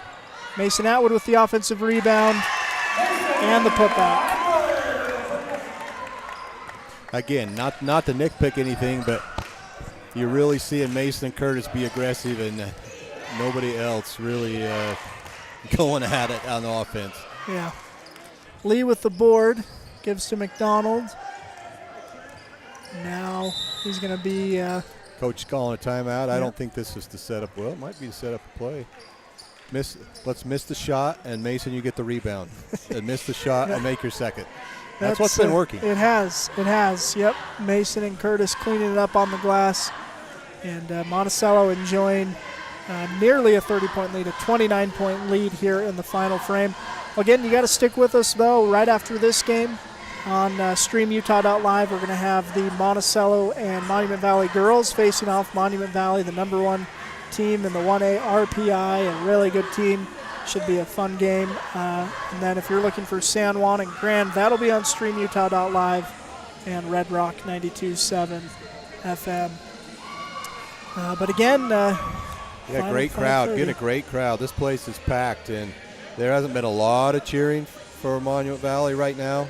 But I suspect it's going to raise up a notch or two on the next game. Yes. Yep. Yeah, there's going to be probably a lot more to cheer for in that second game for Cougar fans. Yep, Monticello with their starters in. Now, I have no idea. I'm not predicting this play, what he's calling here. 0 predictions. But he drew something up. We'll see. McDonald with it. Gets double teamed. Drives all the way to the basket, lays it up, shot no good. And like you said, Vernon, it's the play that's been working for Monticello. Curtis got the rebound that time. Maybe he was telling somebody else to shoot the ball like JD. You can go down and shoot the ball. I don't think it ran right as he drew that up. That was kind of a broken play, but McDonald took it in. But Monticello just cleaning house on rebounds tonight. Bunker's first free throw is up and in. Probably a 3 to 4 to 1 margin on rebounds, I'm certain. Bunker's second free throw drops, goes in. 53-22 is the score. 5:15 remaining in the game. Braxton Goodshield gets some space. His three-point shot is up and off. Curtis Bunker with the rebound. Bunker drops it off to McDonald. McDonald to Bunker on the left wing. It's over to Pearson. Pearson drops it into Atwood, who will lay it up and in. Yeah, and Caden could have shot that ball, but he chose to pass it into Mason. Yeah, it's one of those things. I'm going to say, Caden, shoot it. It's one of those things. I think that's the right play. You know, you don't necessarily hate that muscle memory, but like you say, in this game, maybe you want some different shots up. Goodshield gets 2 men in the air, but it's blocked by Pearson. Caden's got those long arms.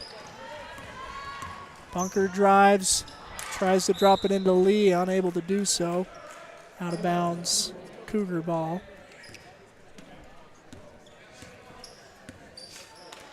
Hicks bringing the ball up the court.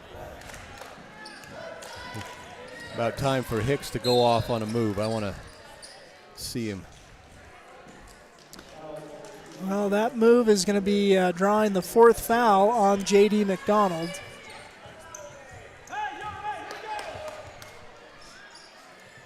Braxton Goodshield with it. He'll drive, shot is up, blocked by Pearson again. Now Cly with the steal. He'll drive, shot is up, and bucket is good, but it's going to be a charge. Didn't get the call Curtis that Bunker. time. That might be it for Cly, huh? Yeah, that was his 5th. It's really too bad. He had a really good first half and good athlete, but he's 4 minutes to go. I suspect that should be a bench clear pretty quick here. Drake and Lee, they missed the call there. I think that was a backcourt. But yeah, I think so too. But Atwood with it, drops it into Bunker. Ball's out of bounds. It may have been last touched by Monument Valley, but they're giving the Cougars a possession. And I think that's, I don't know, maybe it was touched by them last. Anyways, Pearson with the steal. He'll drive, fakes to the pass, and then lays it up and in.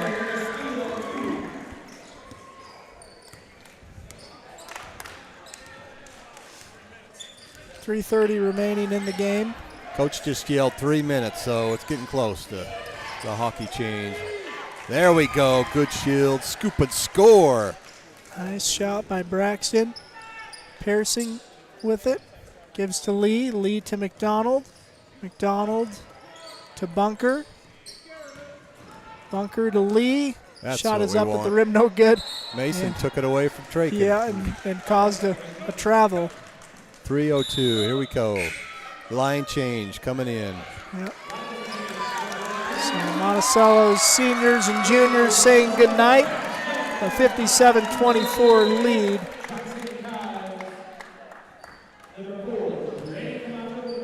So into the game for Monticello. Got Tom Morrison, Jackson Kais, Cash Young, Jaden Camacho, Cooper Nelson.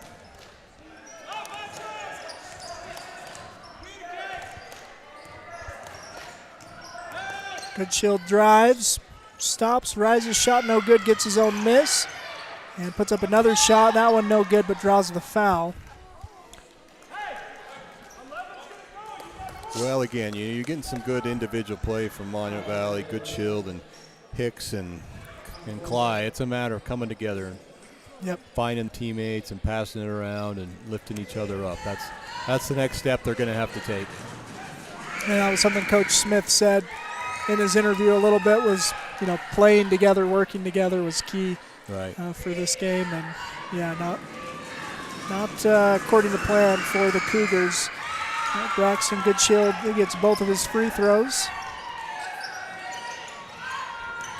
Young to Nilsson to Camacho to Kais. Kais gets it to Camacho in the corner. And we're going to have a violation. I think maybe Camacho was out of bounds when he got the pass, and maybe that's the call. Nice little interaction with Coach Kais and refs right there. Joshua Hicks with the ball. Gives to Braxton, good shield. He wants it. Drives. Cooper Nilsson is going to get 2 more free throws. Yeah. I don't know the record for free throws in a quarter, but he's probably flirting with it right now. Yeah. And they're letting the clock run. I thought it was a 35-point mercy rule. They're letting it run at 31 points here. First shot is up and no good for Good Shield. Bounces around on the front of the rim. Braxton, Good Shield shooting one more. That one will go. Braxton's played hard all game. He has been aggressive. They haven't all fallen, but he's trying his best out there. Steal, nope, taken back by Monticello. Nearly a steal. Tom Morrison now with it. And he'll draw the foul. And clock running again, 25 seconds remaining. So Monticello get one more play. Yep. And Camacho's going to go. Camacho's out of bounds when the ball came back to him, and he's like, Coach, I don't know what to do. You want me to, jump out of the way of the ball? No, I'm going to catch it. So he caught it, but he was out of bounds. Braxton Goodshield with the ball. 1 second. He'll put up a shoot deep it. three. Oh, that one would have been almost a tapper. went. Monticello gets the 57-27 victory tonight over the Monument Valley Cougars. And a really good home region win for the Buckaroos, Vernon. Yeah, well, obviously 2 players really stood out, Mason and Curtis Bunker tonight. And again, it would have been nice to see that balanced around with a game like this, but those 2 kids really rose to another level, in my opinion, tonight and took advantage of the situation.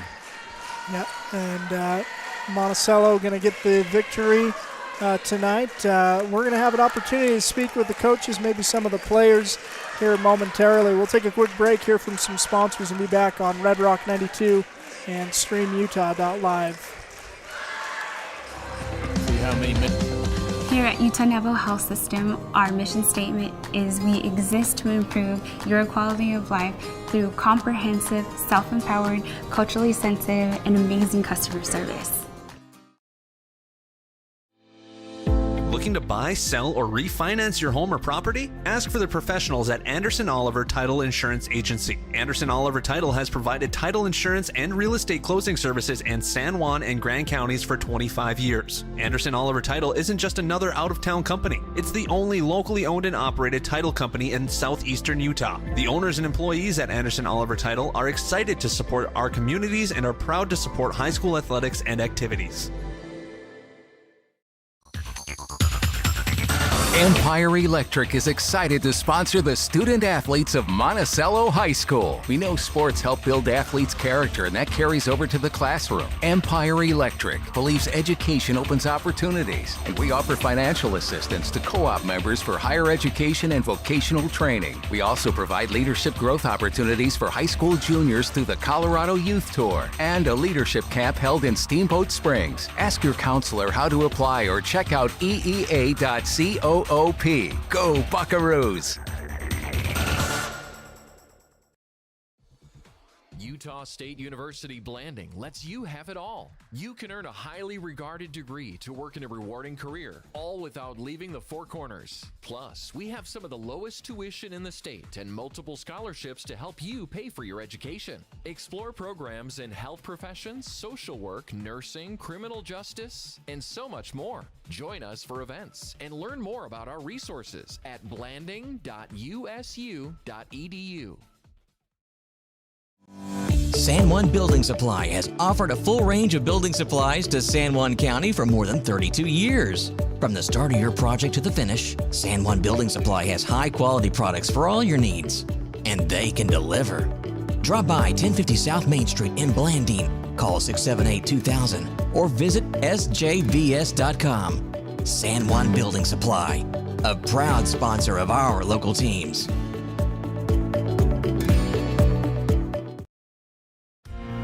Blue Mountain Foods is Monticello's hometown grocer and a proud supporter of our schools and sports teams. Blue Mountain Foods offers a full-service meat department, fresh deli, bakery, curbside pickup, and more. Check bluemtnfoods.com for weekly specials and online shopping. Blue Mountain Foods is open from 7 a.m. to 9 p.m. Monday through Saturday at 64 West Center Street in Monticello. Have you heard? San Juan Health has some exciting new features on their website. From a single account, you can view your entire family's medical bills, set up payment plans, fill out forms, and more. You can even pay a bill by responding to a text from the hospital or clinic. To find out more and create your own account today, visit sanjuanhealth.org and click Online Bill Pay. San Juan Health, chasing perfection since 1947. Well, welcome back to Monticello High School, where we're between games. First game, the Monticello boys defeated the Monument Valley boys, and in the second game, we're getting started, getting ready to go. They're doing warm-ups. I'm joined right now by Coach Stinson Freestone. How are you doing, Coach? I'm good. How are you? Good, good, good. How do you approach this game tonight? Oh, I'm not sure you have a game plan for these guys. They are tough in every category.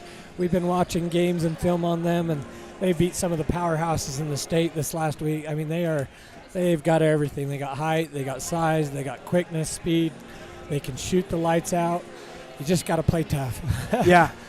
I mean, it's really a learning opportunity for your girls, as they've made some tremendous progress here this part of the season, but this is going to be the biggest test of the season so far. Yeah, for sure. Our tallest girl's 5'6", and they've got, I think, 2 6-footers, maybe 3 out there. Yeah. They're at least 5'10" and up, and 180, 190-pound girls. They have size galore, but they're deceiving. Yeah. They're deceiving because they're big, but they can run on you.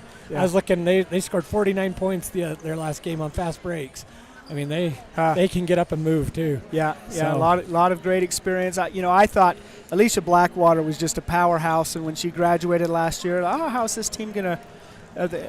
How are they going to do? And they're obviously doing great. So, good luck tonight. And what's the goal tonight? The goal's to improve. We just need to improve every game. Excellent. I want to be competitive. We got to be competitive. If we're competitive, then that works. Well, very good. Thank you so much for joining us. That's Coach Stinson Freestone, the head coach of the Monticello girls team. We'll be right back. You're listening to Red Rock 92 and StreamUtah.live. San Juan Credit Union. Your money, your future. your credit union. We have branches available in Blanding, Monticello, and Bluff. Come on down and see us.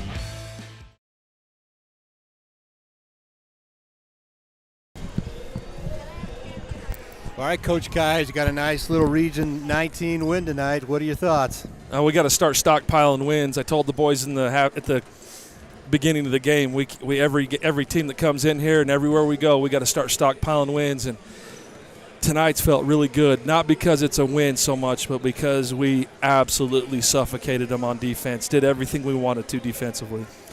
Yeah, well, you got really good scoring out of two players tonight, but Bunker and Atwood for sure. What do you say about those two kids tonight? Well, for Curtis, it's surreal because they face guarded him. They were chasing him, and they're in a little box and chaser, and so Curtis had to really, really manufacture what he got. He had to work extra hard, but just toughness.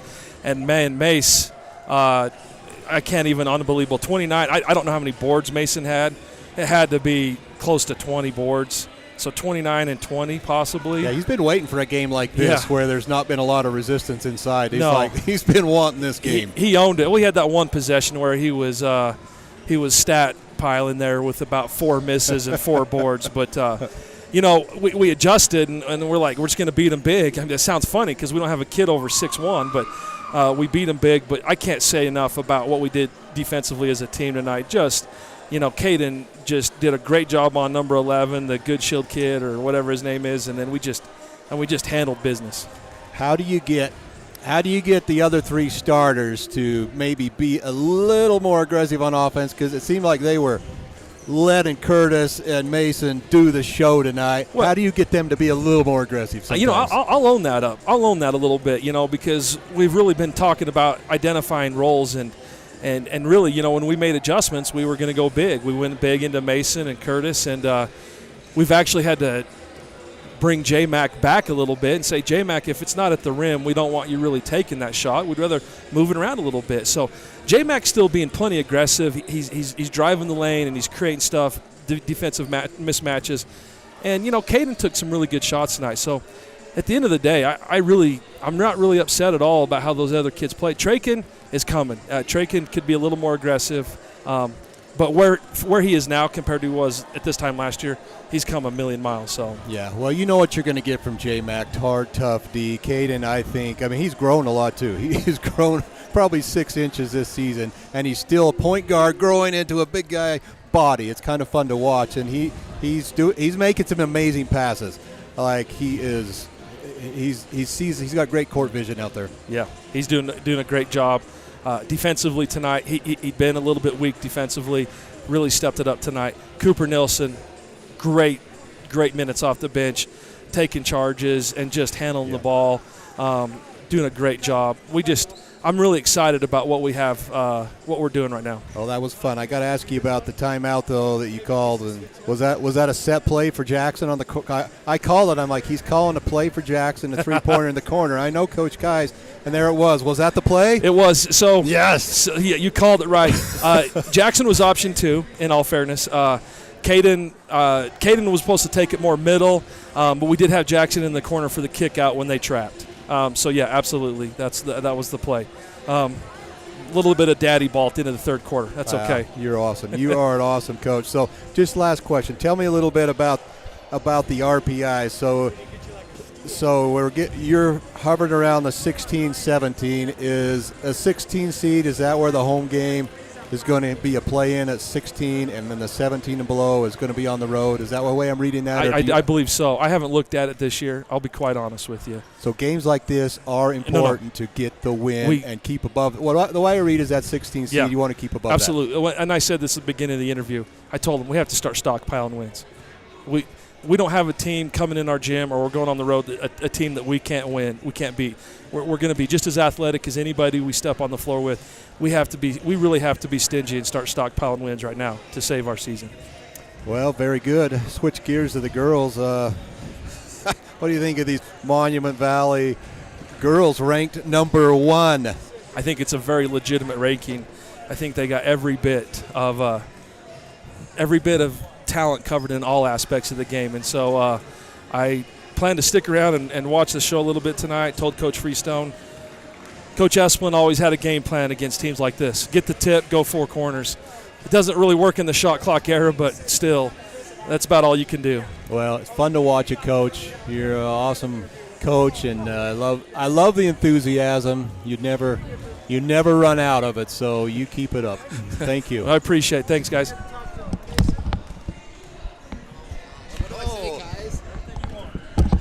Thanks, Coach. Mason, the bull in the china closet. I was calling you Donovan all night. I apologize. I don't know if to you or Donovan, but you've been waiting for a game like this where you get a little inside and not as much resistance as you've had. What did you think out there tonight? I just thought that just had to do my part for the team. Had to beat them individually so we could suffocate them as a whole team, and just had to do my part because that's what my team needed. Do you think you had more points or rebounds tonight? That's tough. I don't know. All my stat padding, might be rebounds. That's what I was thinking. Did you miss a lot of those just so you could pad the rebounds? I mean, rebounds are cool too. So yeah. Well, while you're here, I got to take you back about a month ago when you hit that 3-quarter shot. We haven't interviewed you about that. Have you had a lot of fame for that shot yet? Yeah. I've had some people message me and just say that it was amazing. They don't know how I got it off. So people you didn't even know? Yeah, some people that my mom's Facebook saw. So. Well, that's a shot of a lifetime. Yeah. Well, what do you need? What does your team need to do to build off this? I think we just need to keep what we've been doing, keep the intensity up in practices, so we can keep bettering our chemistry and building our defense. Well, your senior year, you got about a month left. Where do you want to be in March? I want to be at the state tournament. Yeah. Well, you're fun to watch, Mason. Thanks. You're not the tallest kid out there, but you probably got the biggest heart and play a foot taller than you are. So Congratulations. We appreciate it.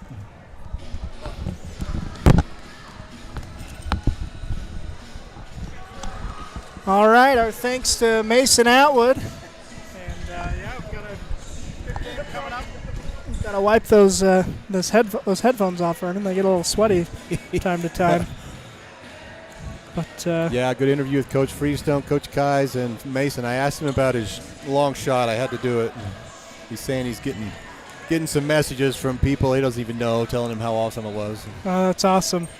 Well, that's exciting. It's been a good season, or exciting season for him. We're about 3 minutes away from the start of this one. We talked to Coach Terry James, coach of the Monument Valley Cougars, but that interview is just about as long as time we have. So I think we'll plan to play that at half. Well, you know what? I'm going to go ahead and play it now. We'll get it during the starting lineup. So I'm going to pull up that interview. We've had a lot of conversations. And all right, Dave, go ahead and get that conversation with Coach James, coach of the Monument Valley girls team. We'll send you over to that and be right back here on Red Rock 92 and StreamUtah.live. All right, David Boyle here with Coach James of the Monument Valley Cougars. Coach, I know your style of coaching. I know you like to just, you're not necessarily looking for results. You're just trying to get better every time. But I know the community is excited. Tell us about the number 1 ranking. Is that something that you're downplaying or celebrating? Kind of both. This group of girls is a little bit different than the groups I've had before, and they don't really see it as a big deal. I don't know if that's a way to put it, but it's not. They're like, okay, we're there, but they take every game one game at a time. And it's not like, oh, we're number 1 or anything like that. They know that we have, Whitehorse and Red Mesa and some other teams that we've played that were, tough teams. And they just go into the gym and, okay, we got this game. Let's just get this game out of the way, and then we'll do the next one. That's their attitude. Well, very good. Well, it's resulted in a lot of success. Of course, you guys made the big trip to Wendover, beat the Wildcats, beat Rock Point. I understand. Has the team beaten Rock Point in the past? We've never beat Rock Point ever since I've been coaching and started playing there. Never have. This is the first year that they've beat them. And they were a pretty tough group. We struggled containing one girl. She was just good. She scored like 25 points on us. But we're able to come away with the win. Well, very good. So what's different? You talk about this crew maybe being a little bit different. We've seen some really talented groups. Last year, obviously, a really great team. Do you have a sense of, is there anything different from this team, from previous teams? This team, they don't, in the past I would have girls that would doubt, I don't know if we can do this, I don't know. This team doesn't. They just go in and play, and it's not about the win, it's not about losing. It's just the love of the game, the play, let's just go play and see how we do. And if you watch them, they're always, having fun, looking like they're having fun. And after the game, that's always what comes out of one of the seniors' mouth is, oh, that was fun, So kind of a different mentality. Even for me as a coach, never had a team like that. I usually had to push and prod and say, we can do this. But this group, I don't have to do that really, so. Well, that's great. Is it then your seniors? It's Mariah, Shamiqua, Precious, Nevaeh, all kind of, they kind of have that attitude and that kind of permeates throughout the team? Yes, they're the ones that are leading that charge, and it's kind of rubbing off on some of the younger ones. I do have one freshman that starts sometimes, and she's kind of picked up that attitude, and you'll see them on the court. They'll tell her, don't second guess, just play, whatever you feel, do. So. Well, very good. Well, this is a Monticello team you're playing tonight. That struggled against Whitehorse, a team that you've beat. So, what does success look like tonight beyond a victory? We've worked on some new plays. We've worked on trying to move the ball more before shooting, because this team just likes to run and go. Just shoot and go. So we're going to try to slow it down a little bit tonight, and a little bit more passing, a little bit, run some plays, and see how that goes. That's the plan. Well, very good. Well, it's always a joy to watch, and like you say, it's a joy of seeing the joy on those girls' faces. They love the game. Well, thank you for your time, Coach. Okay, thank you. All right, and our thanks to Coach James, and we're ready to get this one started, Vernon. Back to back. Monticello and Monument Valley. Should be a good one this evening. Well, I've got my track shoes on. Yeah, we're in for I don't know how many game. miles Forrest Gump ran in the movie, but at some point he said he was tired and went home, and of course we all know where that was at. But we might see that many miles run tonight, and non-stop running. Yeah, it is a fun team to watch in the Monument Valley Lady Cougars. They'll be taking on Monticello Buckaroos. Nevaeh Wilson wins the opening tip. Nice job by Alyssa Sanchez to force the jump ball, though. Yeah, they had so much fun on the tip, they wanted to do it again, but we don't get to do it again. We have to alternate possessions. Are they actually going to jump? I've never seen this. Oh, they're having those two that... So there was no possession, so they have to jump it again because there was no possession. And they're making the two girls that had the jump ball never seen jump that. for it. So that's awesome. Mariah Begay is the shortest Cougar, and she wins the tip, gives it to Good job by the refs there being on top of that. Yeah. A little known. But I guess when you look over the possession table, there's no arrow. What do you do? Yeah. Flip a coin. Just jump it again. So Monument Valley's first shot is out of bounds, and Kenley Atwood will bring the ball up the court for the Buckaroos. Alvarado to Atwood, over to Robinson, into Freestone, out to Atwood. Three-point shot is up. Wow. And good. Atwood for three. Kenley Atwood first on the board. Ball's tipped, but stays with Monument Valley. Jakia Hudson inbounds it to Nevaeh Wilson. Her shot up at the rim, no good, and then she's going to be called for a foul. Nice inbounds play to Wilson, but didn't get it to go and got the foul. So Atwood with the ball. Gives to Robinson. Back to Atwood. Now to Sanchez. Robinson. Atwood. Dribbles, drives, stops, pulls up. Shot no good. Boarded by Shakia Hudson. She'll give to her sister Shamiqua. Brings the ball up the court. Kicks to Mariah Begay. A long two is up and off, but Shakia Hudson will clean it up, plus the foul.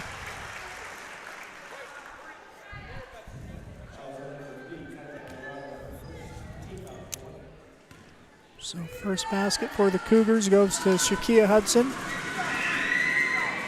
And she gets the and one to go. They're wanting another shot, but only one. Alvarado brings the ball up the court for Monticello. Academy finds Sanchez, back out to Robinson, over to Alvarado. Drives, kicks to Atwood. Atwood up to Freestone. Brenly will pull from the free throw line, and Braley, and banks that one in. Take the bank. 5-3 lead for Monticello. Wilson open under the basket, though. Yeah, and that was just too easy. Nobody even inside found Wilson, and lob over the top and for a layup, uncontested. Atwood gives to Alvarado. Back to Atwood, Alvarado. Atwood's pass goes off of a Cougar leg, but Mariah Begay will gather it. Gives it to Shamiqua Hudson. Corner three is good. Points off turnover there. And Monument Valley takes their first lead 2 minutes into the game. Robinson gives to Freestone in the corner. She'll get called for the walk.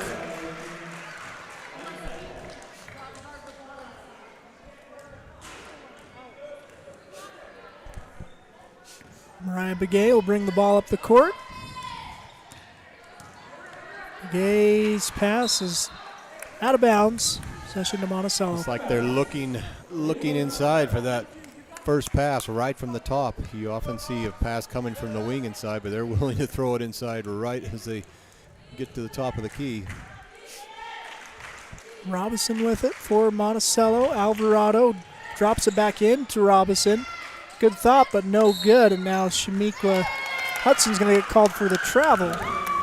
She looks on in disbelief, and I don't know if I saw that either, but the ref saw the feet move.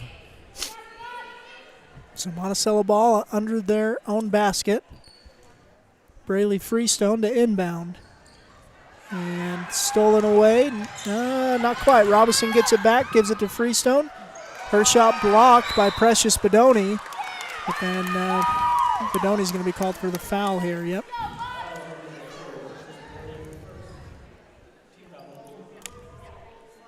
Well, Monticello hanging tough early on. I've been impressed. On paper, you're like, wow, we're playing the number one team, but those jitters should be gone now. You played 3 minutes and hung right there with them. Bedoni with the steal up ahead to Hudson.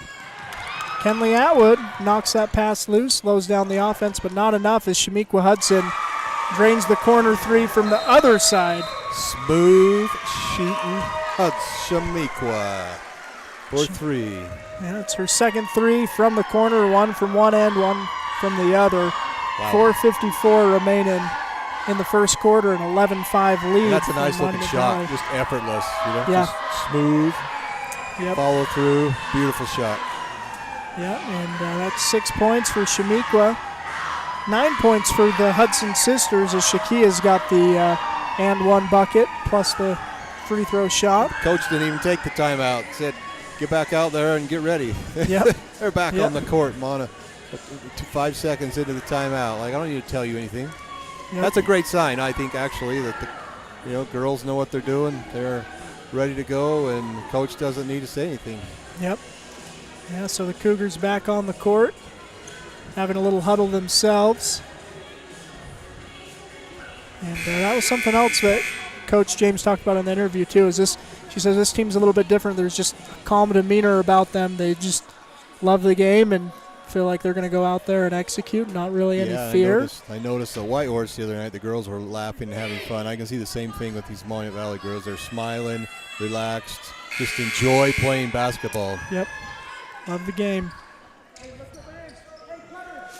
Monticello's ball. And Kenley Atwood will bring the ball up the court. Senior guard for the Buckaroos. She's been making impressive varsity plays since her sophomore year. And here she'll pull from three. That one is off, but an offensive rebound for Alvarado. Her shot no good. Braley Freestone with an offensive rebound. Now the Cougars looking to run in transition. Here's Nevaeh Wilson up to Shamiqua Hudson. Shamiqua drives up off the glass. Wow. A left-handed runner on the right side. You don't see that shot in too many games, but what a shot. Yep. That's hard to do. Go right, throw with your left back. That's off the glass. Wow. Nice shot. I'm impressed. Atwood with it to Robinson. Now she'll give to Braley Freestone. Atwood drops it in. No, stolen away by Mariah Begay. Up to Nevaeh Wilson. Nevaeh drives and gets the bucket to fall, but that's going to be after the foul occurs. Called on Gemma Robinson.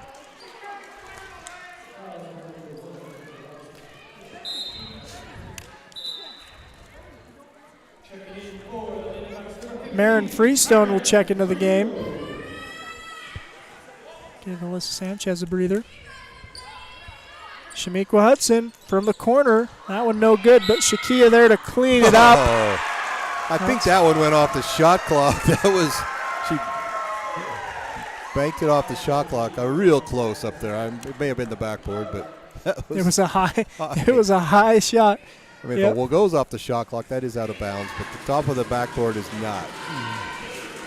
Well, Shakia Hudson, free throw no good, but Precious Bedoni on the offensive rebound. Bedoni whips it out to Hudson, Shamiqua Hudson that is, and Shamiqua will draw the foul.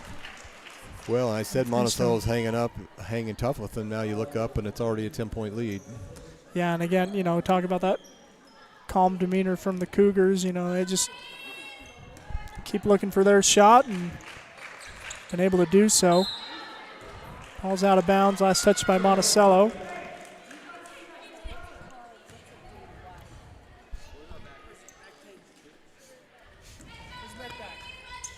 Shamiqua Hudson with it.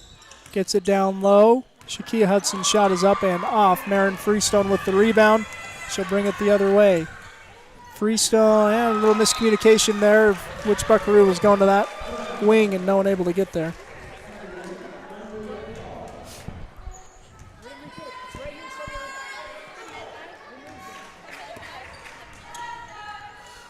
Shakia Hudson, shot up at the rim, no good. And now Gemma Robinson with the rebound. Robinson gives to Freestone, Marin Freestone that is. And Coach Freestone will take a timeout. Kenley Atwood took a little bit of a spill and immediately looked at the bench and said, hey, I need some tape. So, yeah, they were searching hard for the medical bag. Looks like they found it. She's ready to tape it up and keep going. Alyssa Sanchez will check back into the game out of the timeout. And again, same thing. Monument Valley is already out of the timeout. They're on the floor. They're just they're ready to play. Don't want to sit down. Nope. Stop the momentum. Let's keep it rolling. Yeah, you make the trip from Monument Valley. It's not the farthest trip that the Cougars make this season, but you make the trip and you're on that bus for a couple hours. You're ready to stand, I guess, after sitting in the bleachers. Well, you get here for the end of 4 games. Probably left at noon. Long day. And Monticello working it inside. Alvarado drives, shot is up, no good. Rebound secured by Shakia Hudson, gives to Mariah Begay. Now Shamiqua in the corner fakes the shot, drives, whips it to Precious Bedoni. Her 11-footer's up and good. One senior to another, Shamiqua to Precious. I'm sure they've been playing together for a long time. They have indeed. Robinson with it, gives to Atwood, back to Robinson. Now into the corner to Braley Freestone, rather. Cross court to Sanchez. Sanchez drops it into Atwood, stolen by Bedoni. Here comes Shamiqua Hudson. And she'll drop it into Shakia. And we'll have a foul call.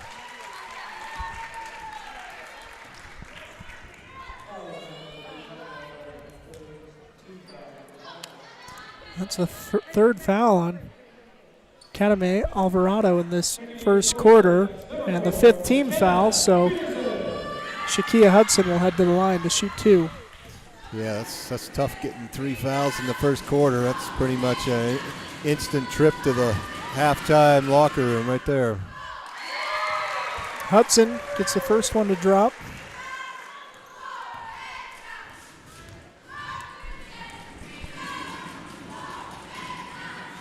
Second free throw is up and good.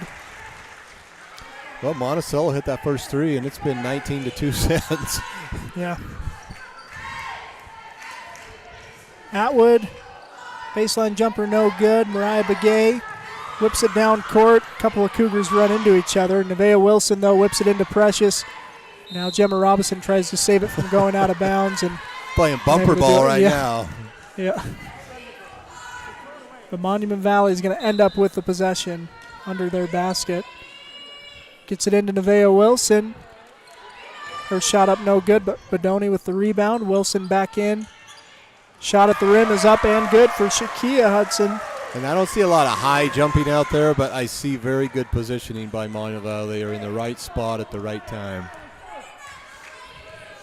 Rebounding, that is most of the battles, being in the right spot. Yep. They've been in the right spot. They've got the 21-5 lead. Gemma Robinson's shot is blocked out of bounds. Malaya Black Mountain will check in for Monument Valley. Bringing the freshman off the bench. I like it. Probably pretty skilled to get playing time at this level of a team as a freshman. Yeah. Yep. Yeah, she's one of those coming off the bench for the Cougars. But yeah, it's 4 seniors for Monument Valley and the sophomore Shakia Hudson, the 5 starters. Robinson's free throw is up and off. Gemma Robinson shooting one more.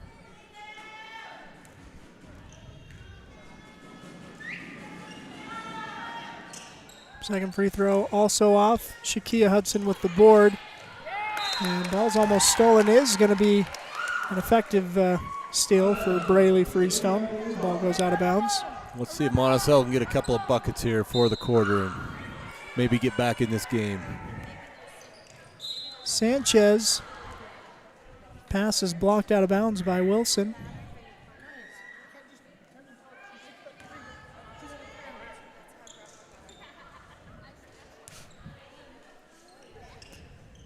Atwood gets it into Robinson.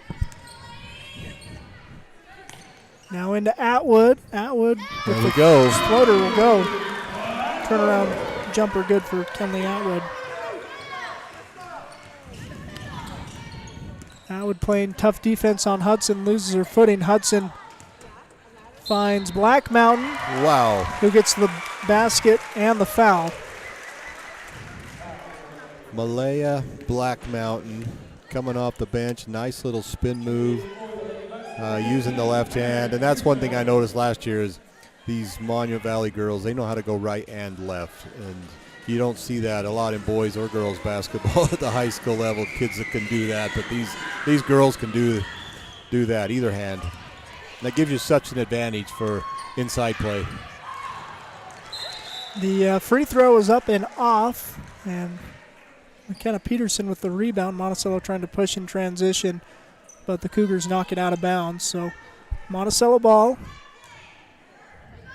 51 seconds remaining in the first quarter. Gemma Robinson puts up a shot. Up, no good. Fight for the rebound. And Shakia Hudson ends up with it.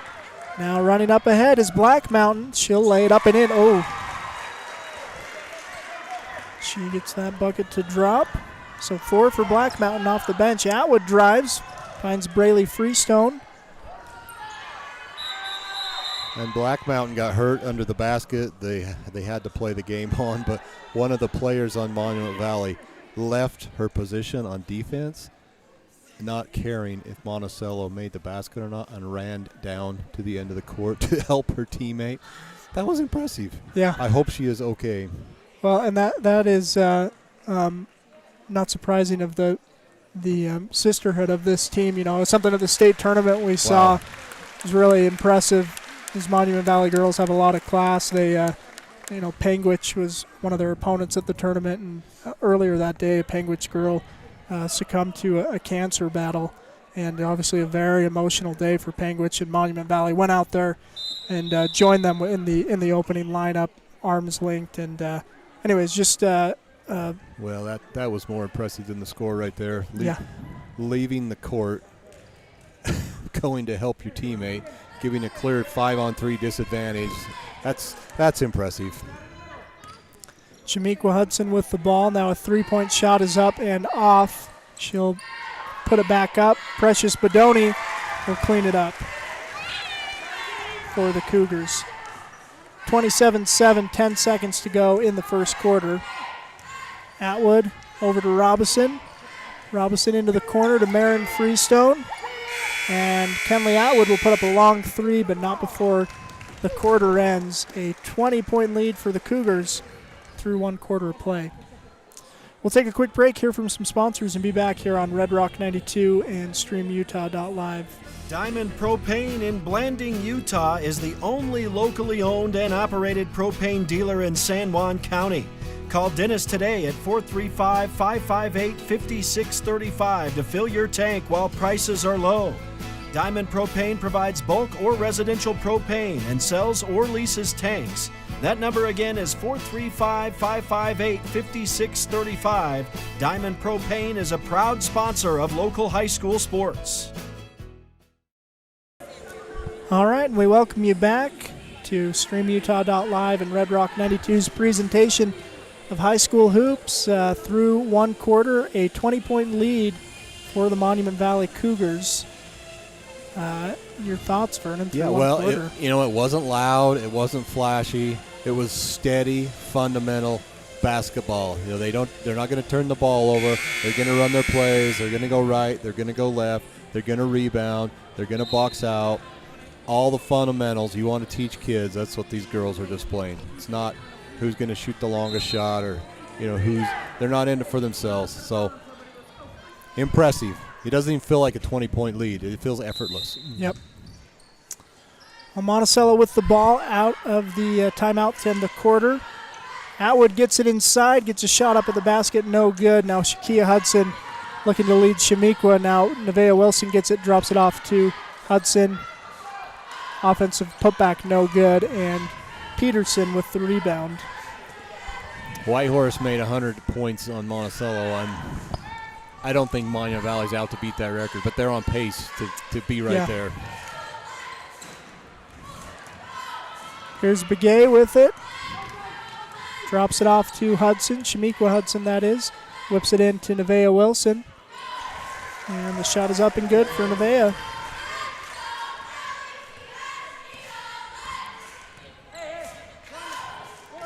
Kenna Peterson with it, gives to Gemma Robison. Back to Peterson, over to Atwood. Good hands from Mariah Begay to knock that ball out. And Monument Valley's playing a very unique defense. It's kind of a 1-2-2 very spread zone. So the inside is open, and Monticello's got to attack the free throw line because that's where they're giving them. They've got to find the ball right there and shoot. Tessa Slade does just that. Man, Tessa Slade is apparently listening to this broadcast. Red Rock is on top of it. Yeah. Good call, Vernon. Shamiqua Hudson finds Precious Bedoni. Her shot up no good. Her putback also no good. Both of them rolling around the rim. And Slade gets the board, gives to Atwood. Well, that's a very spread defense up top. They're clearly not wanting anybody shooting a long three up top. But it's also going to give them some turnovers up top and off to the races. That's what they're hoping. Yeah, and they are off to the races. Shakia Hudson with it under the basket. Puts it up and in.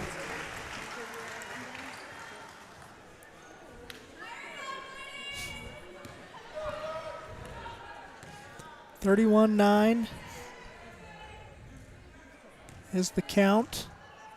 Atwood to Robison. To Peterson in the corner.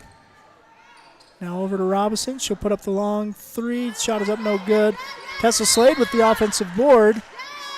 Her putback's well after the foul call, but it's good to see that drop for Slade. Tessa coming in and making a bucket, now getting a big rebound.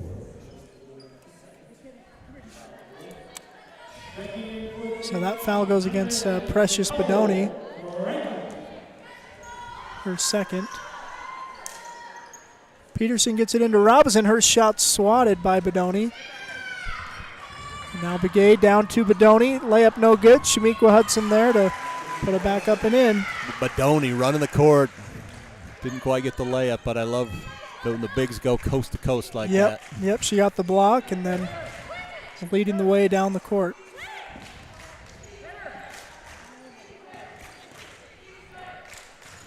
McKenna Peterson with it. Gives over to Gemma Robinson. Back to Peterson. Robinson now stolen by Hudson.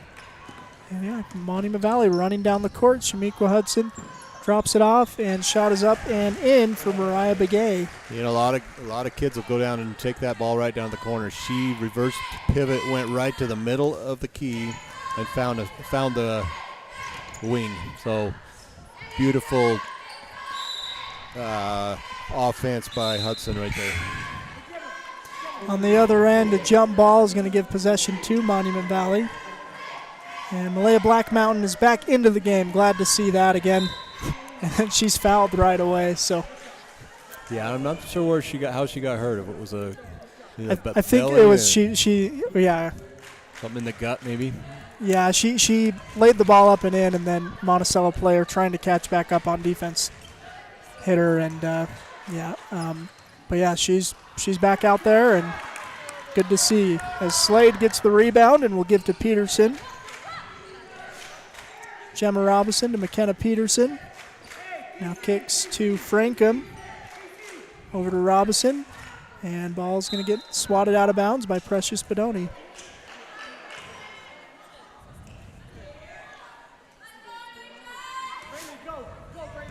Frankham gets it into Robinson. Now Peterson. Out to Frankham. We'll have a travel call, though, go against Monticello.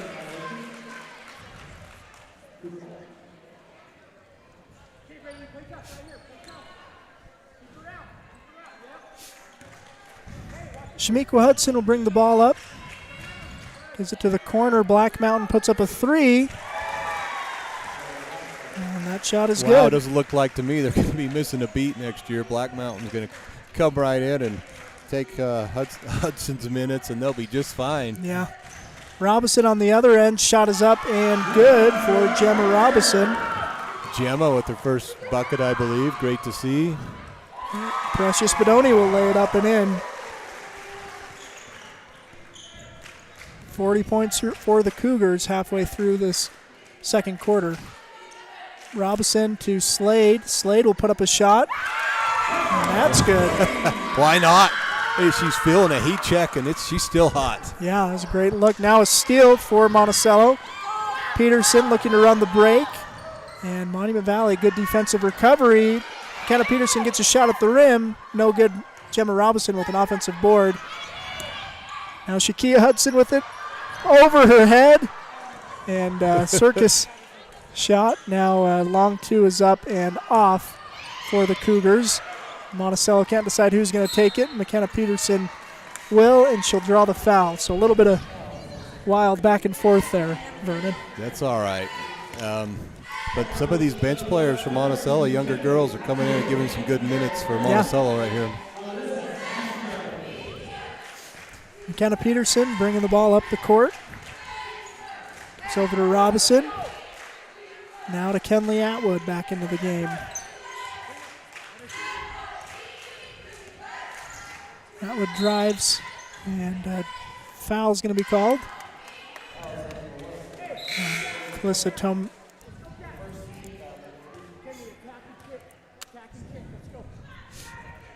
Gemma Robinson will inbound for Monticello. Atwood drives, kicks to Peterson. Peterson over to Robinson. She'll put up the long two. Nice. Gemma getting hot too, hit her last two shots. Yeah, nice shot from Gemma. Now turnover the other end. Tessa Slade with it. Tessa seems to find herself in the right position a lot. Yes, she had a great game off the bench. Atwood drives. Shot is up, no good. Boarded by Shamiqua Hudson. Tomei down to Shakia Hudson, and she'll lay it up and in. Wow, they just break. They're three girls are breaking on every shot. So they're banking on their teammates getting a rebound, and they're just having a long outlet pass down the court and run. It's worked out thus far, a 42-15 lead for Monument Valley over Monticello. Peterson into Slade. She'll turn around quickly. Shot is up. That one's no good. Scramble for the ball. Shamiqua Hudson gets it, though. She'll dribble up the court. Finds Tome. She'll drive. Shot is up. No good. And Atwood's going to get the rebound. She'll give to Peterson. Peterson to Robinson. Atwood. Sanchez. Peterson. So good ball movement, but no shot off it yet. And now stolen by Black Mountain. She'll find Shamiqua Hudson. Lines up that three. That's off. That may have been a pass. I mean, I know she saw her teammate there and say, if I shoot this just a little long, I'll bank it right down to my teammate.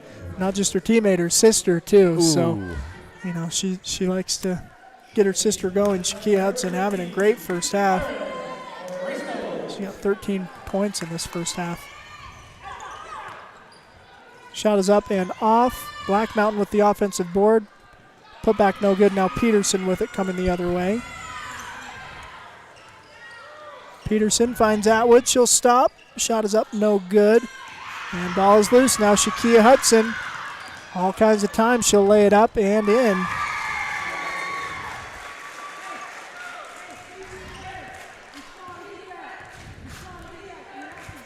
.40 seconds remaining in the half. Atwood with the ball. Finds Peterson in the corner. Now over to Marin Freestone. She'll put up a three from the wing. It's no good. And Monument Valley will look to push. No, Atwood with the steal. Nice behind the back dribble by Atwood. Finds Robinson down low. Out to Freestone. Two's up and off. But another offensive board for Monticello. Kenley Atwood with it. Whips to Peterson. Peterson drives. Loses the handle. And we'll have a jump ball. 5 seconds remaining in the half.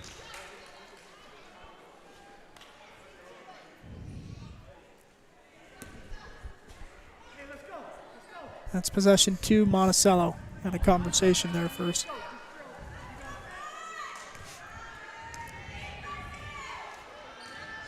Robinson drives, shot is up, no good. That'll end the half.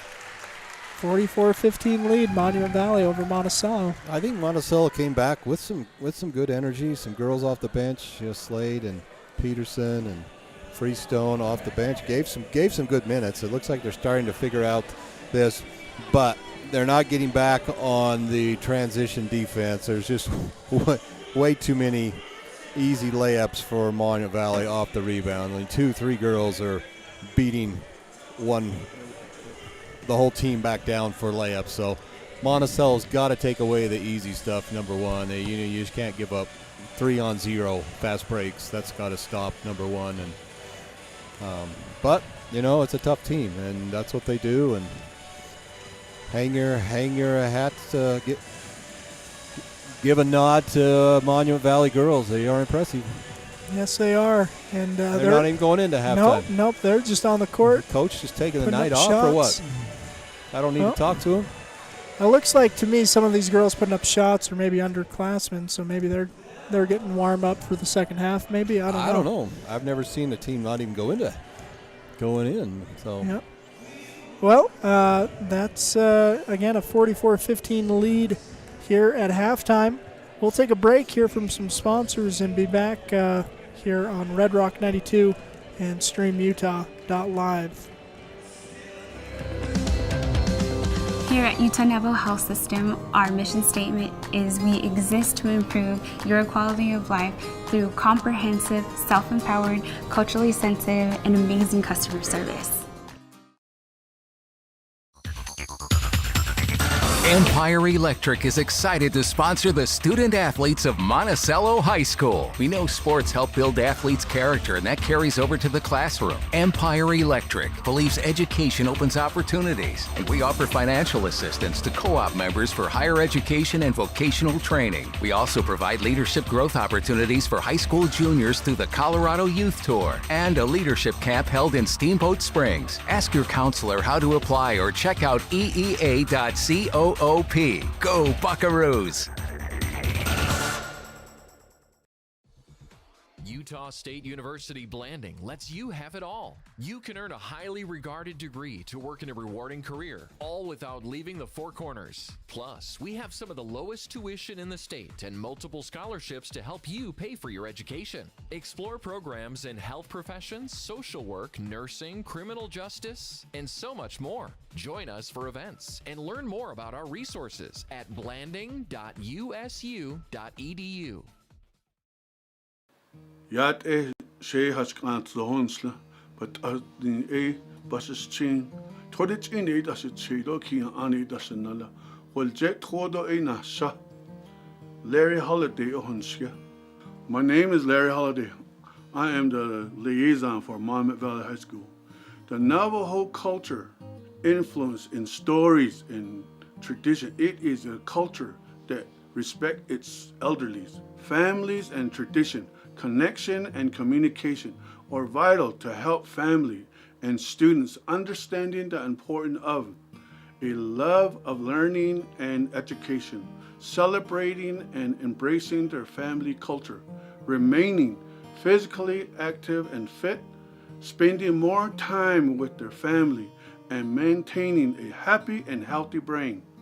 Parents, family members, and positive role models need to be involved in the lives of our children. Teaching them these important concepts will help lower the risk of youth substance misuse.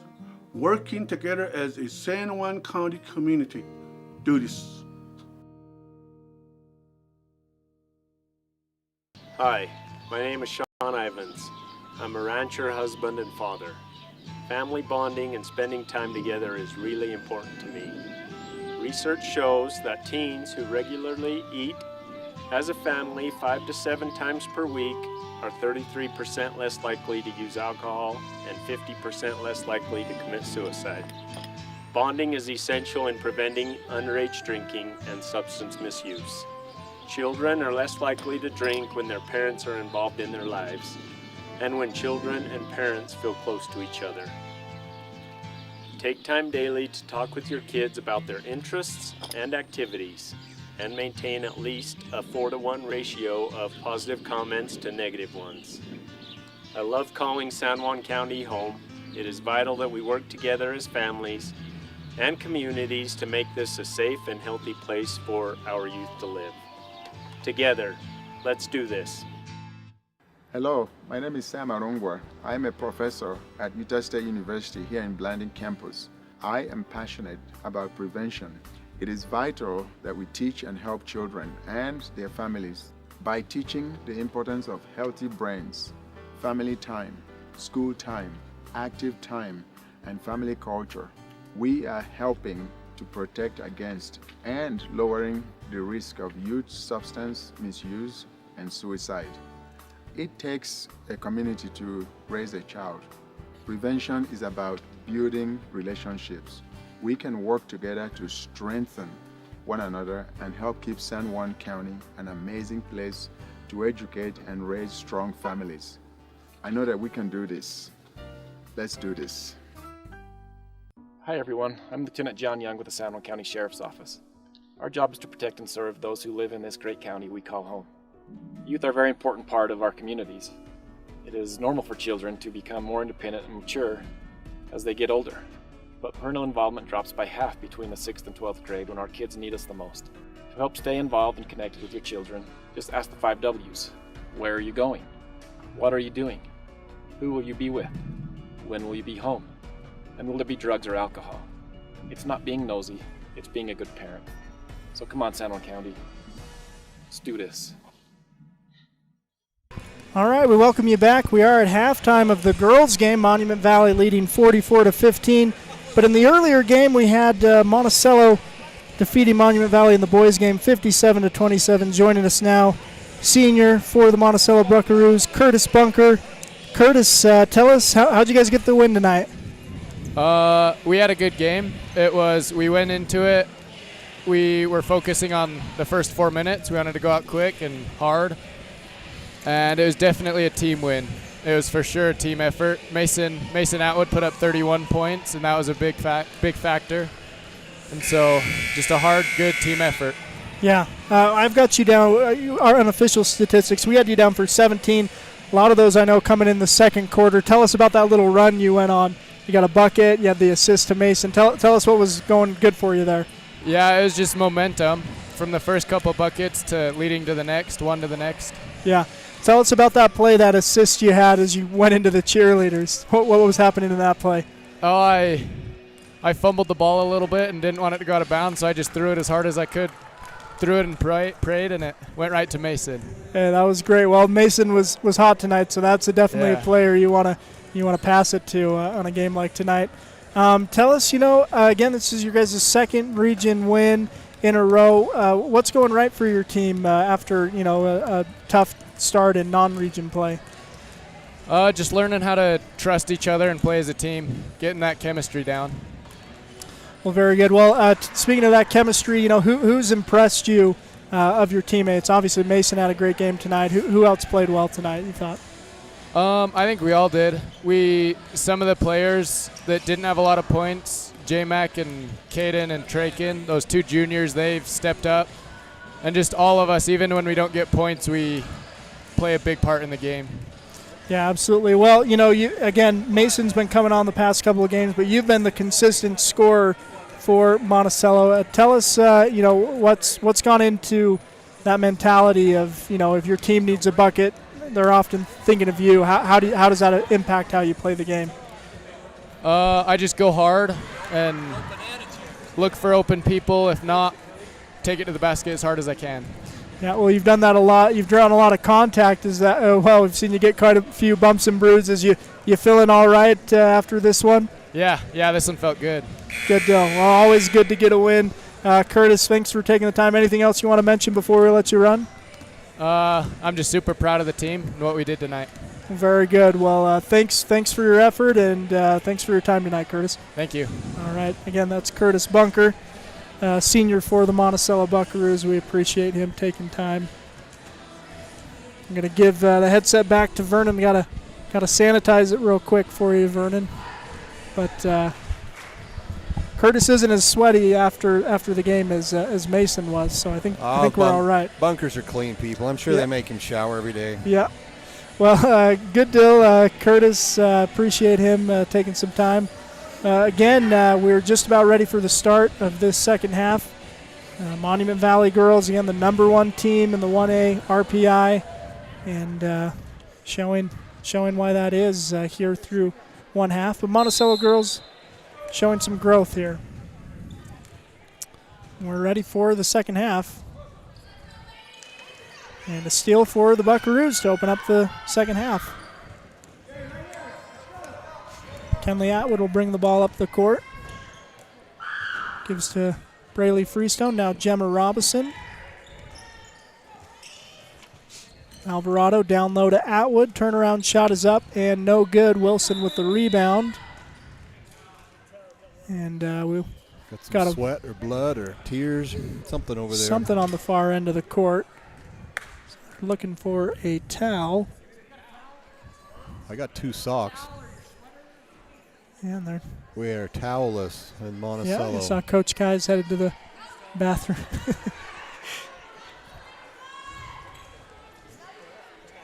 Yeah, we're waiting. Official's trying to wipe it up with his feet, maybe a little bit. But yeah, stoppage of play.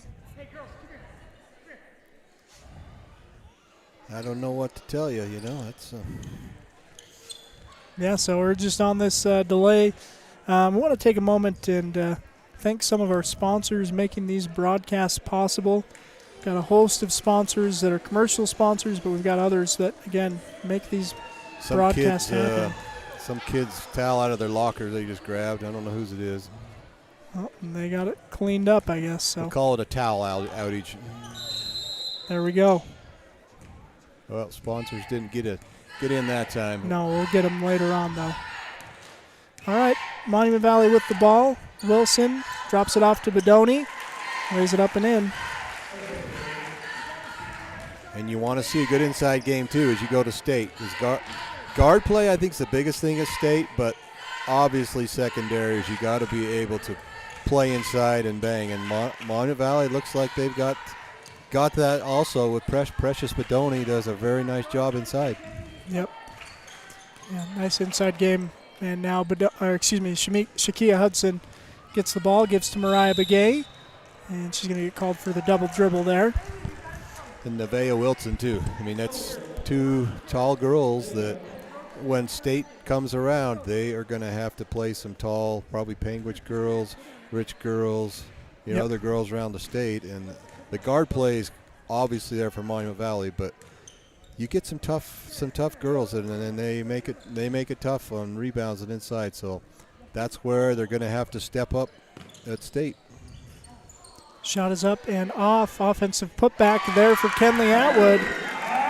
Speaking about size, she was definitely undersized in that spot, but got in the right position and got the offensive putback. We said that about an Atwood before tonight. We did. You know what? They love basketball. Play it well. Yeah, you talk about Precious and Nevaeh, being great in that front court. I think Shakia's probably she's not as tall as those other girls, but she's probably got the nicest touch around the rim of those two. They've just got a really good all-around team, which is what you need for a deep state tournament run. And I didn't know if we'd see some really haven't seen a full court press, which is what we saw at a Whitehorse. Mm-hmm. Corner three is up and off for Shakia Hudson, but an offensive rebound. Couple offensive rebounds, and shot's no good. I'm sure they have the press. They just maybe not have shown it tonight, or certainly haven't needed to. Yeah. But I don't think they're a team you want to press, because I think they'll break it and be layup after layup after layup. Yeah, Shakia Hudson missing the first free throw. Yeah, their team just so good in transition. As soon as the shot is up, they're transitioning to offense. Shakia Hudson makes her second free throw. Atwood with it on the right wing. Now Gemma Robinson straight away. Atwood, Robinson, Alvarado working. I like the strategy here by Monticello, but the shot clock's 35. Yep, 15 left on the shot clock. Ball's knocked out of bounds and stays with Monticello.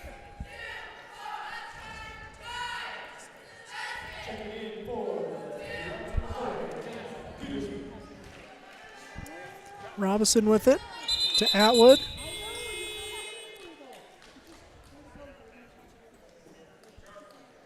Did we get a shot clock violation, or yeah, that reset, or something didn't reset?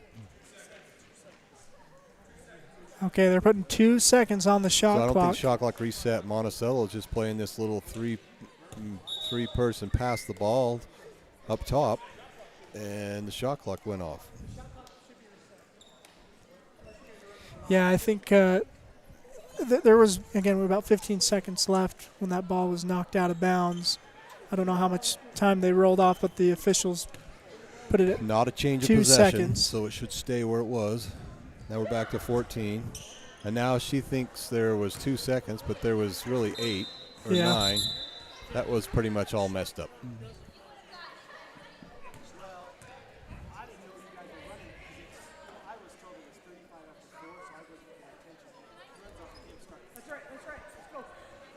So, conversation there. We're back to live basketball. Got it figured out. Wilson with it. Shot is up, no good. Boarded by Alvarado. And Atwood will bring it up. Atwood to Peterson. Kenna Peterson back into Atwood. Atwood puts a shot up amongst the trees, won't go. Boarded by Nevaeh Wilson. Wilson to Bedoni, back to Wilson. And she'll lay it up off the glass. Yeah, nobody really stopped ball. Wilson brought the ball down and like, nobody going to stop me. But then she gave it to her teammate and said, I'll just keep going to the basket and give and go and back to Bilston for the 2. Beautiful play. Robinson to Peterson to Atwood. Inside. Alvarado with it in the corner. And gives it to Atwood, back to Alvarado. It's going to go out of bounds. Last touch by Monticello. Yeah, and you can kind of see the energy just flowing out of Monticello right here. Yeah. It kind of came out flat in the second half. Their hands are on their knees right now on defense. They look wore out. Yeah. Cougars the other way. Shot is up, no good. Rebound by Robinson. Monument Valley didn't even go in the locker room at halftime. Yeah. They were still out shooting. So. And I wonder too. I wonder if that was part of the reasoning of not going into the locker room, is simulation of maybe, a tighter game.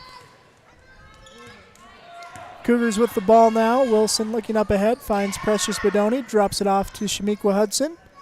The shot is up and good. The pace has definitely slowed down. Yeah. Both sides of the court. The interest is waning fast.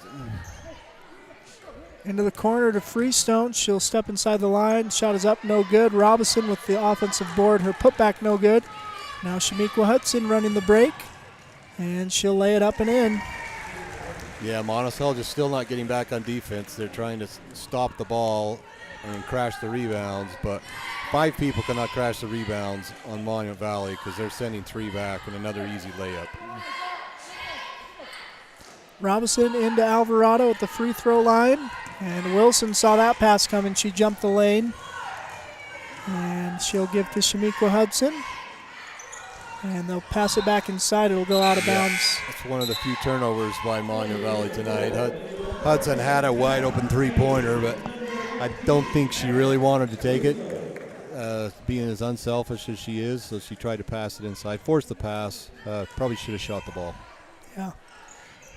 And Cougars will get a shot at the basket, though, as that ball went out of bounds. Last touch by Monticello, rather. Shamiqua Hudson drives inside, flips the shot up, no good. Offensive putback, no good, but a foul. And there's 2 things in basketball you're never going to get told you're being selfish on: rebounding and shooting free throws. Yep. You get all you want. So Shamiqua just got her own rebound. Now she's shooting 2 free throws. First shot is up and good for Hudson.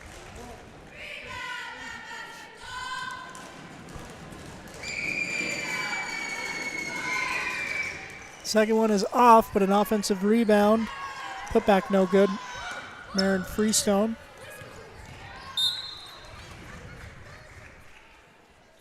Passes it up, knocked out of bounds. Possession stays with Monticello. And the clock is running here.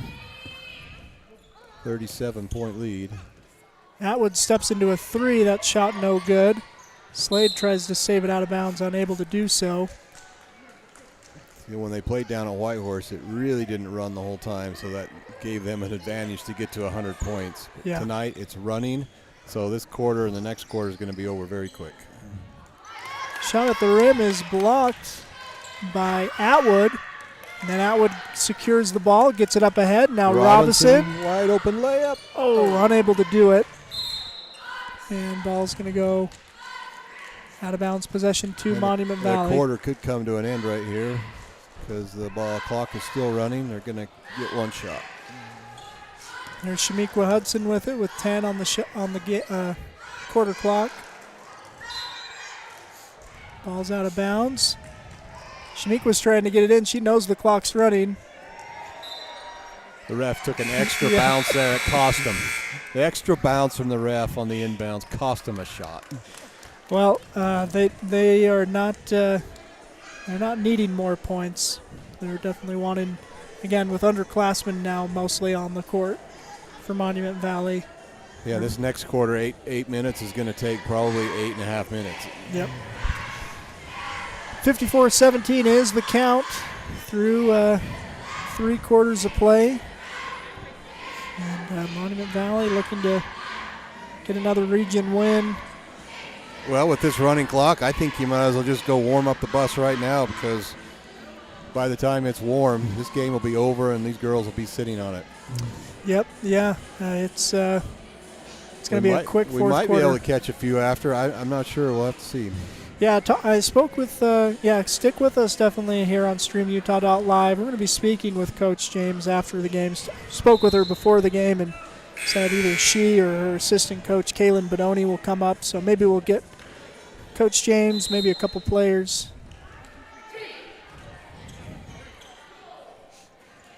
Monticello with the ball to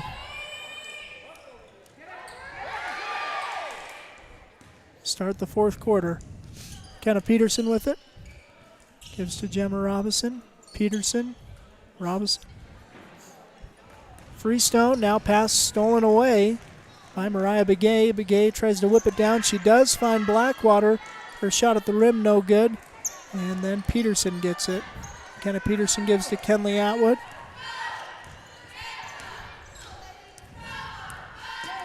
Kenna Peterson will bring the ball up the court. Gives to Gemma Robinson. Robinson's bounce pass stolen away. And a foul's going to go against Atwood. Well, Monument Valley not doing anything special on defense, but Monticello's just not going to the open areas, and they're just forcing passes, trying to throw them right through people, and that's not going to work. No, they're giving the ball to the wrong team. Yeah. Well, that'll run another.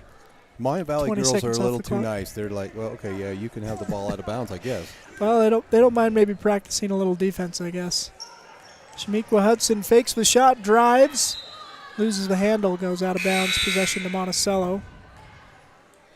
2 seniors back in, Nevaeh Wilson and Precious Bedoni.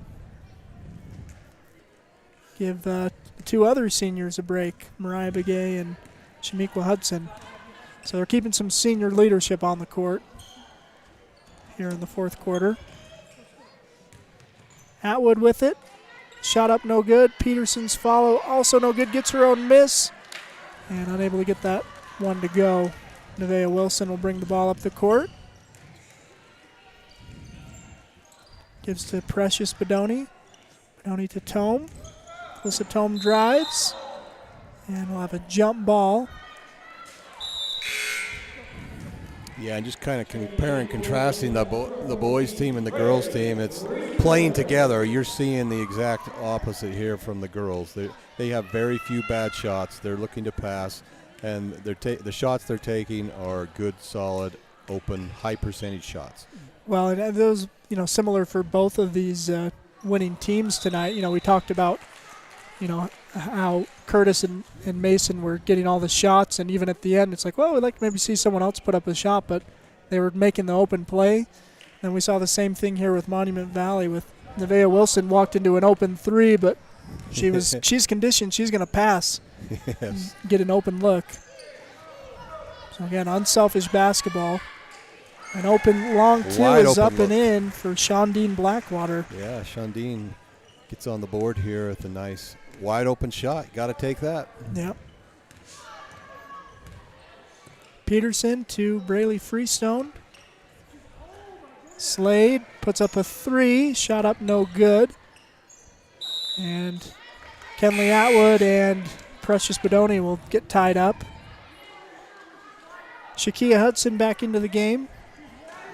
I'll send Calissa Tome over to the bench. Black Mountain bringing the ball up, gives to Wilson, back to Black Mountain, lines up the long 2, and hits. Beautiful looking shot from Black Mountain. Feet set, square, nice follow through.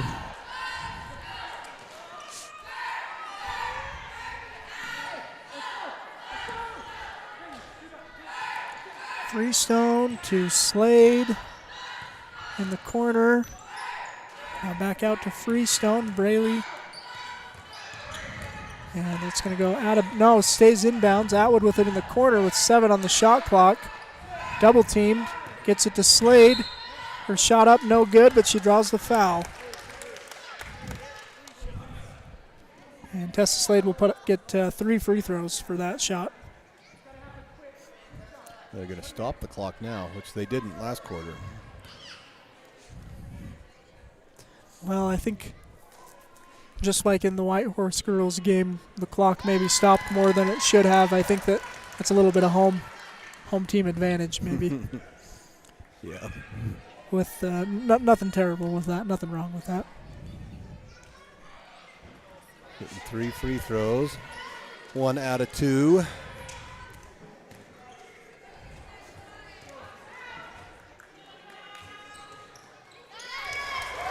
Final one is good for Slade. Hills Wilson, ball is poked loose, and it's going to go out of bounds. Possession to Monticello.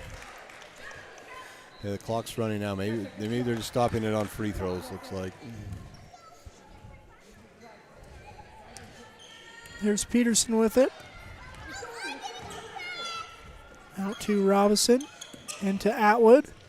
Atwood turns, shoots. Shot no good. And Freestone will draw the contact, and Braley Freestone will shoot 2. Next year, you're going to be saying that name a lot. Looks like you could have 3 Freestones getting some big minutes on the court. Well, that's a Monticello staple. Braley Freestone hits the first free throw. If you've watched Monticello basketball over the years, you've heard a Freestone name. Free throws for Freestone.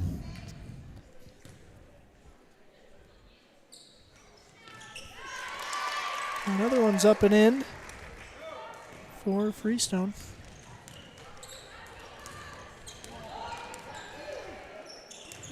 Now down low, Shakia Hudson. That was a nice pass there from Shondine Blackwater. Nice drop step by Hudson. Wants her name called again. Back in the books. Black Mountain with the steal. She'll come the other way. And into the corner to Blackwater. Now Bedoni will lose it in the corner. Substitutions in. Marin Freestone in for Monticello. Shamiqua Hudson and Mariah Begay in for Monument Valley. So the starters back out on the floor for the Cougars for these final 2.5 minutes.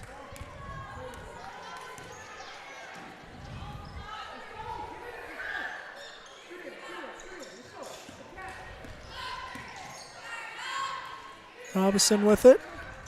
Steps into a 3. Shot is up and off, boarded by Shakia Hudson.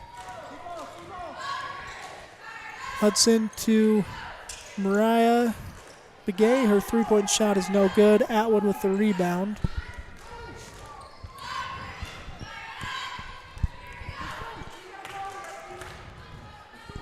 Alvarado back to Atwood. To Robinson. Over to Alvarado. Atwood, good ball movement for Monticello, but now just 15 on the shot.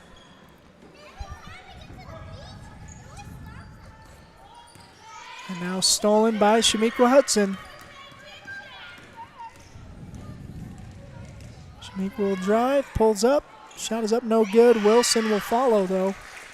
Well, you usually say the crowd's going to go home, not too happy on a loss at home, but tonight the majority of the crowd's going to go home happy because it is packed. And I'd like to think there's a lot of people listening on the radio at Monument Valley, but I think they're all here. So.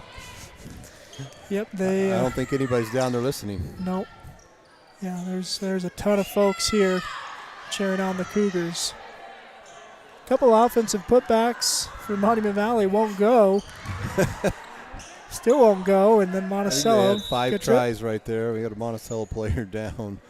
He probably got stepped on. There was a lot of movement under the basket right there, back and forth, and didn't even see anybody on the ground, but he's probably getting stepped on. That looks like the coach's girl, Marin. Yeah. Right there. Hopefully she's all right. Maybe twisted an ankle from what I could see.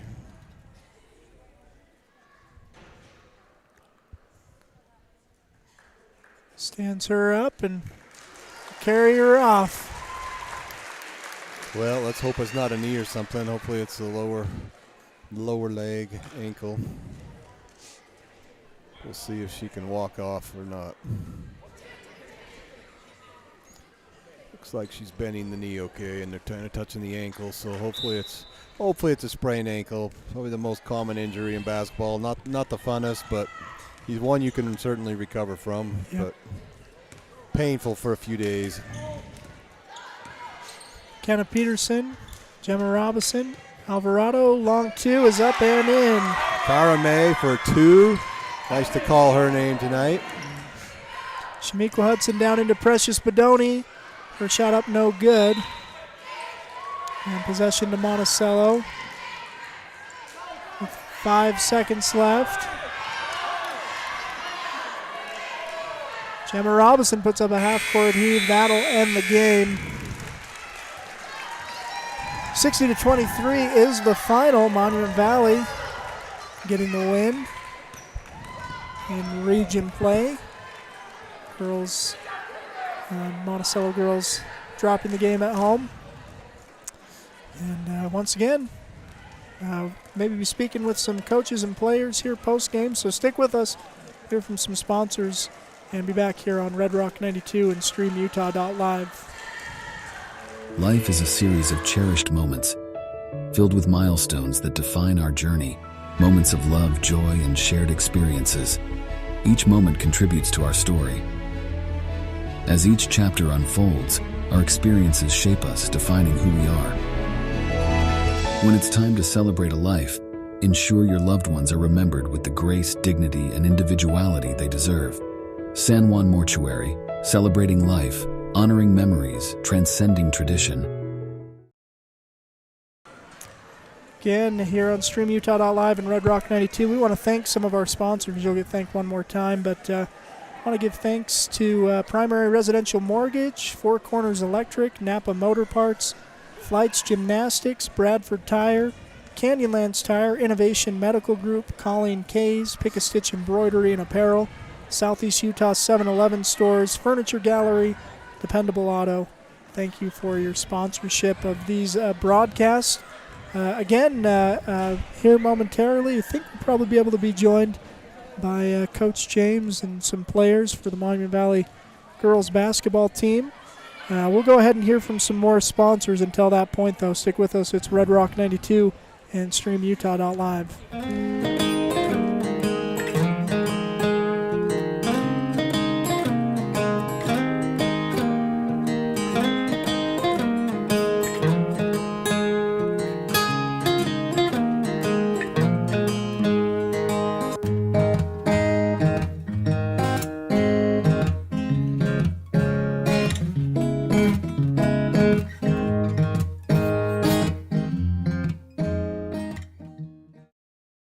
Compared to the vocational schools of the past, today's career and technical education courses span nearly every industry, including health science, business, digital arts, and computer science. CTE students learn valuable, real-world technical skills with a solid academic foundation while exploring career options or pursuing their passions. Did you know San Juan School District offers 19 CTE pathways for secondary students? To learn more, talk to a school counselor or CTE teacher today.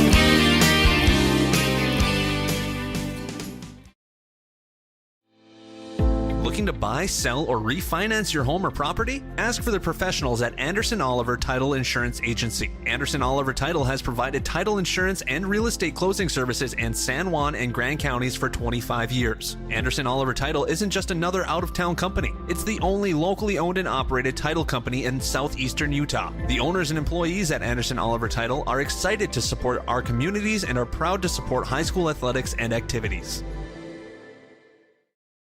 San Juan County Adult Education empowers students to gain the technical, business, or college skills necessary to enter the workforce. At San Juan County Adult Education, adult learners are given the opportunity to reach their personal, educational, and career goals. Students can earn a high school diploma, obtain a GED, increase their wage earning potential, and decrease barriers to self-reliance. To learn more, visit any USU Learning Center in San Juan County or email Gina Grover at jgrover@sjsd.org. Diamond Propane in Blanding, Utah is the only locally owned and operated propane dealer in San Juan County. Call Dennis today at 435-558-5635 to fill your tank while prices are low. Diamond Propane provides bulk or residential propane and sells or leases tanks. That number again is 435-558-5635. Diamond Propane is a proud sponsor of local high school sports. In 1957, Lyle and Clea Johnson founded Lyle Northern Electric. What began as a small business in their family home has grown into the prominent local company it is today, a third-generation owned and operated company. Lyle Northern Electric is honored to have served the people of San Juan County for the past 65 years and is a proud supporter of high school sports. All right, we welcome you back to Monticello High School, where we are final. The Monument Valley girls getting the win over the Monticello Lady Buckaroos. Joining us now is head coach of the Monument Valley Cougars, Terry James, along with her assistant coach, Kaylin Bedoni.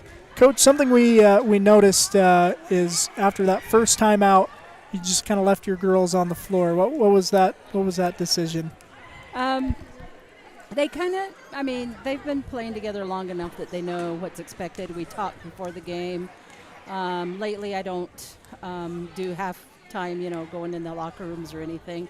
I just let them shoot because we've already done all our talk and planning at the beginning. And then I just let them execute the game, and I'm just there to, kind of be a facilitator. That's kind of how we've done it this year. Seems to work out pretty good. Yeah, you can't complain. Just one loss on the year, so hey, if it's not broke, don't fix it. All right. Again, just an impressive game from your girls. We noticed at one point Nevaeh had a pretty wide open three that, a lot of players, they're like, oh boy, I've got an open shot. And she waited, she passed it up. Tell us about the unselfishness of these girls. I think it's just something we do in practice. We play, and they get more points for looking for the inside person and passing than they do for a three. And in our practices and our scrimmages, our threes count for one. So they've learned to look inside, and they're always looking for that, easy. We call them easy buckets on the inside. You don't have to put in so much work and effort, So that's kind of what we've been teaching them. Well, very good. Well, it's been effective teaching, absolutely. And, they definitely make it look easy, especially Shakia is really nice around the rim, through contact a couple times. Tell us about, just the comfort level that your forwards have underneath the basket. Well, we during our practices and stuff, we work a lot with we call them our bigs underneath. And Kia, believe it or not, is one that has come a long way this year.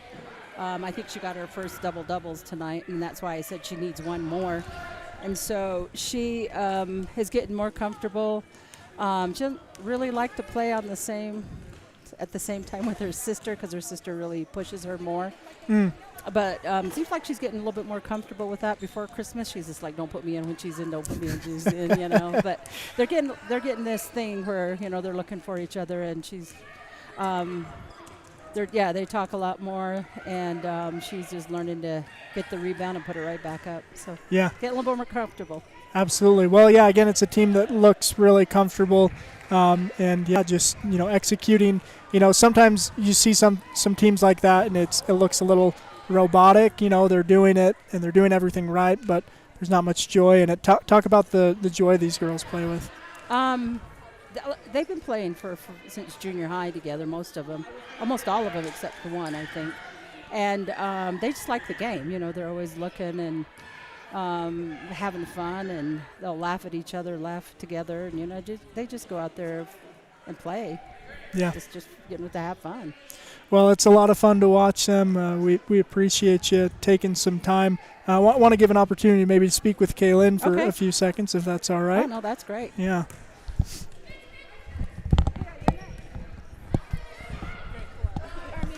All right, joining us now, assistant coach Kaylin Bedoni.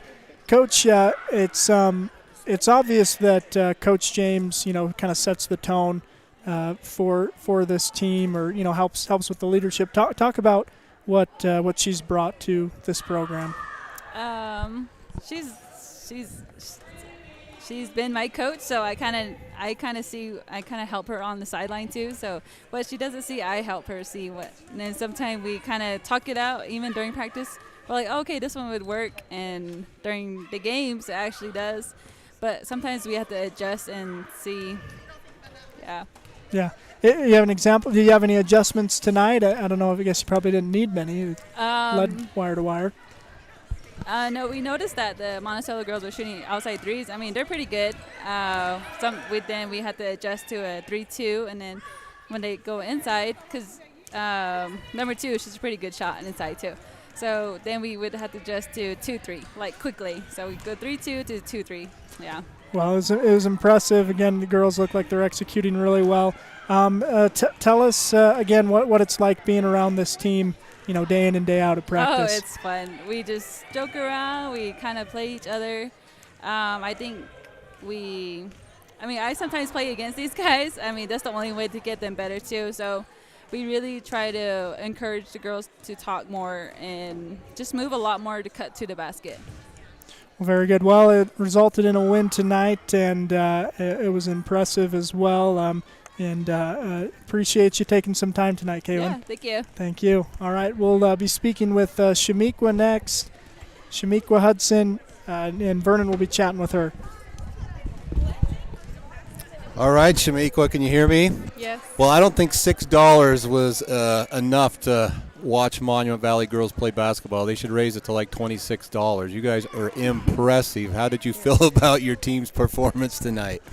I feel about my team is that they're incredible. I like how we all communicate, and we did good tonight. You did awesome. I saw a play tonight that it's going to be in my mind forever. One of your teammates, I believe it was Nalea, got hurt under the basket, and you came down on defense, and they kept the ball going. The game was still playing. Yeah. You left your team, went clear down to help your teammate on the end of the court. Yeah. That was unbelievable. Yeah. Tell me about that. So that's our freshman. She's a baby to our squad, and so our squad, I just treat them like my sisters, like family. So I had to take care of her on the court and off.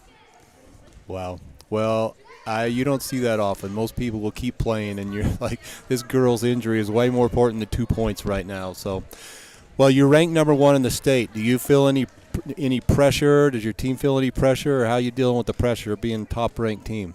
We feel pressure because there's more team coming after us. They want to beat us, but we got to keep working hard.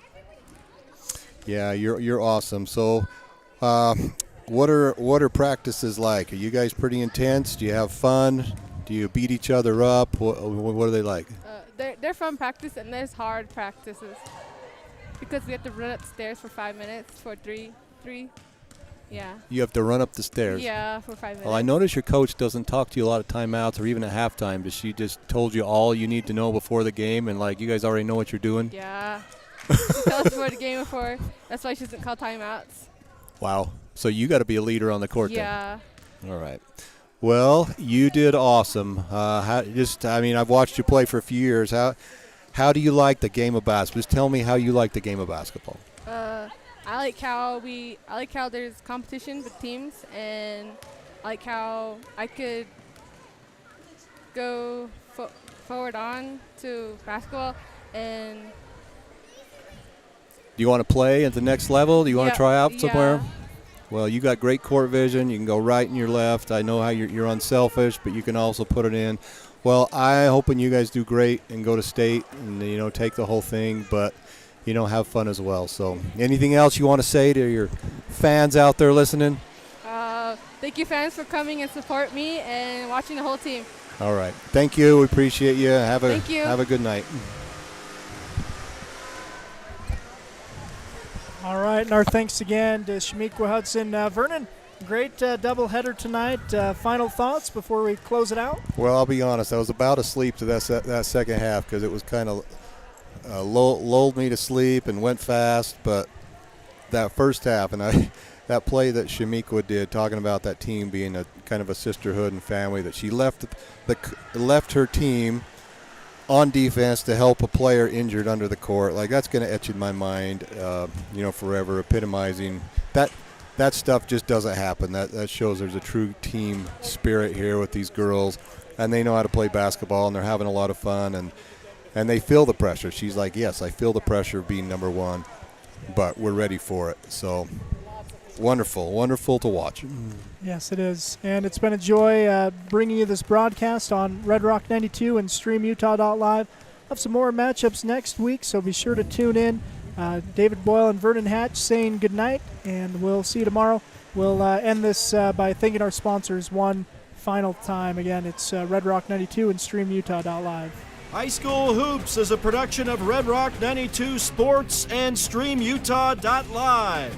Tonight's broadcast was brought to you by Anderson Oliver Title Insurance Agency, Utah State University Blanding, San Juan Health, Colleen Kays, author of The 7 Dynamos of Organizational Power, Flights Gymnastics, Northern Electric, Emory Telcom, Napa Motor Parts, Creative Floors, San Juan School District CTE Programs, Blue Mountain Foods, Energy Fuels, Precision Rehab, Lee Contracting, Desert Rivers Credit Union, Empire Electric, Canyonlands Tire, Diamond Propane, Red's Ace Hardware, Southeastern Utah 7-Eleven Stores, Furniture Gallery, Dependable Auto Repair, Primary Residential Mortgage, Four Corners Electric, San Juan School District Adult Education, Jones and DeMille Engineering, Bradford Tire, San Juan Counseling, Pick-a-Stitch Embroidery and Apparel, San Juan Mortuary, Four Corners Homes, Utah Navajo Health System, Main Street Drug, San Juan Credit Union, and Innovation Medical Group.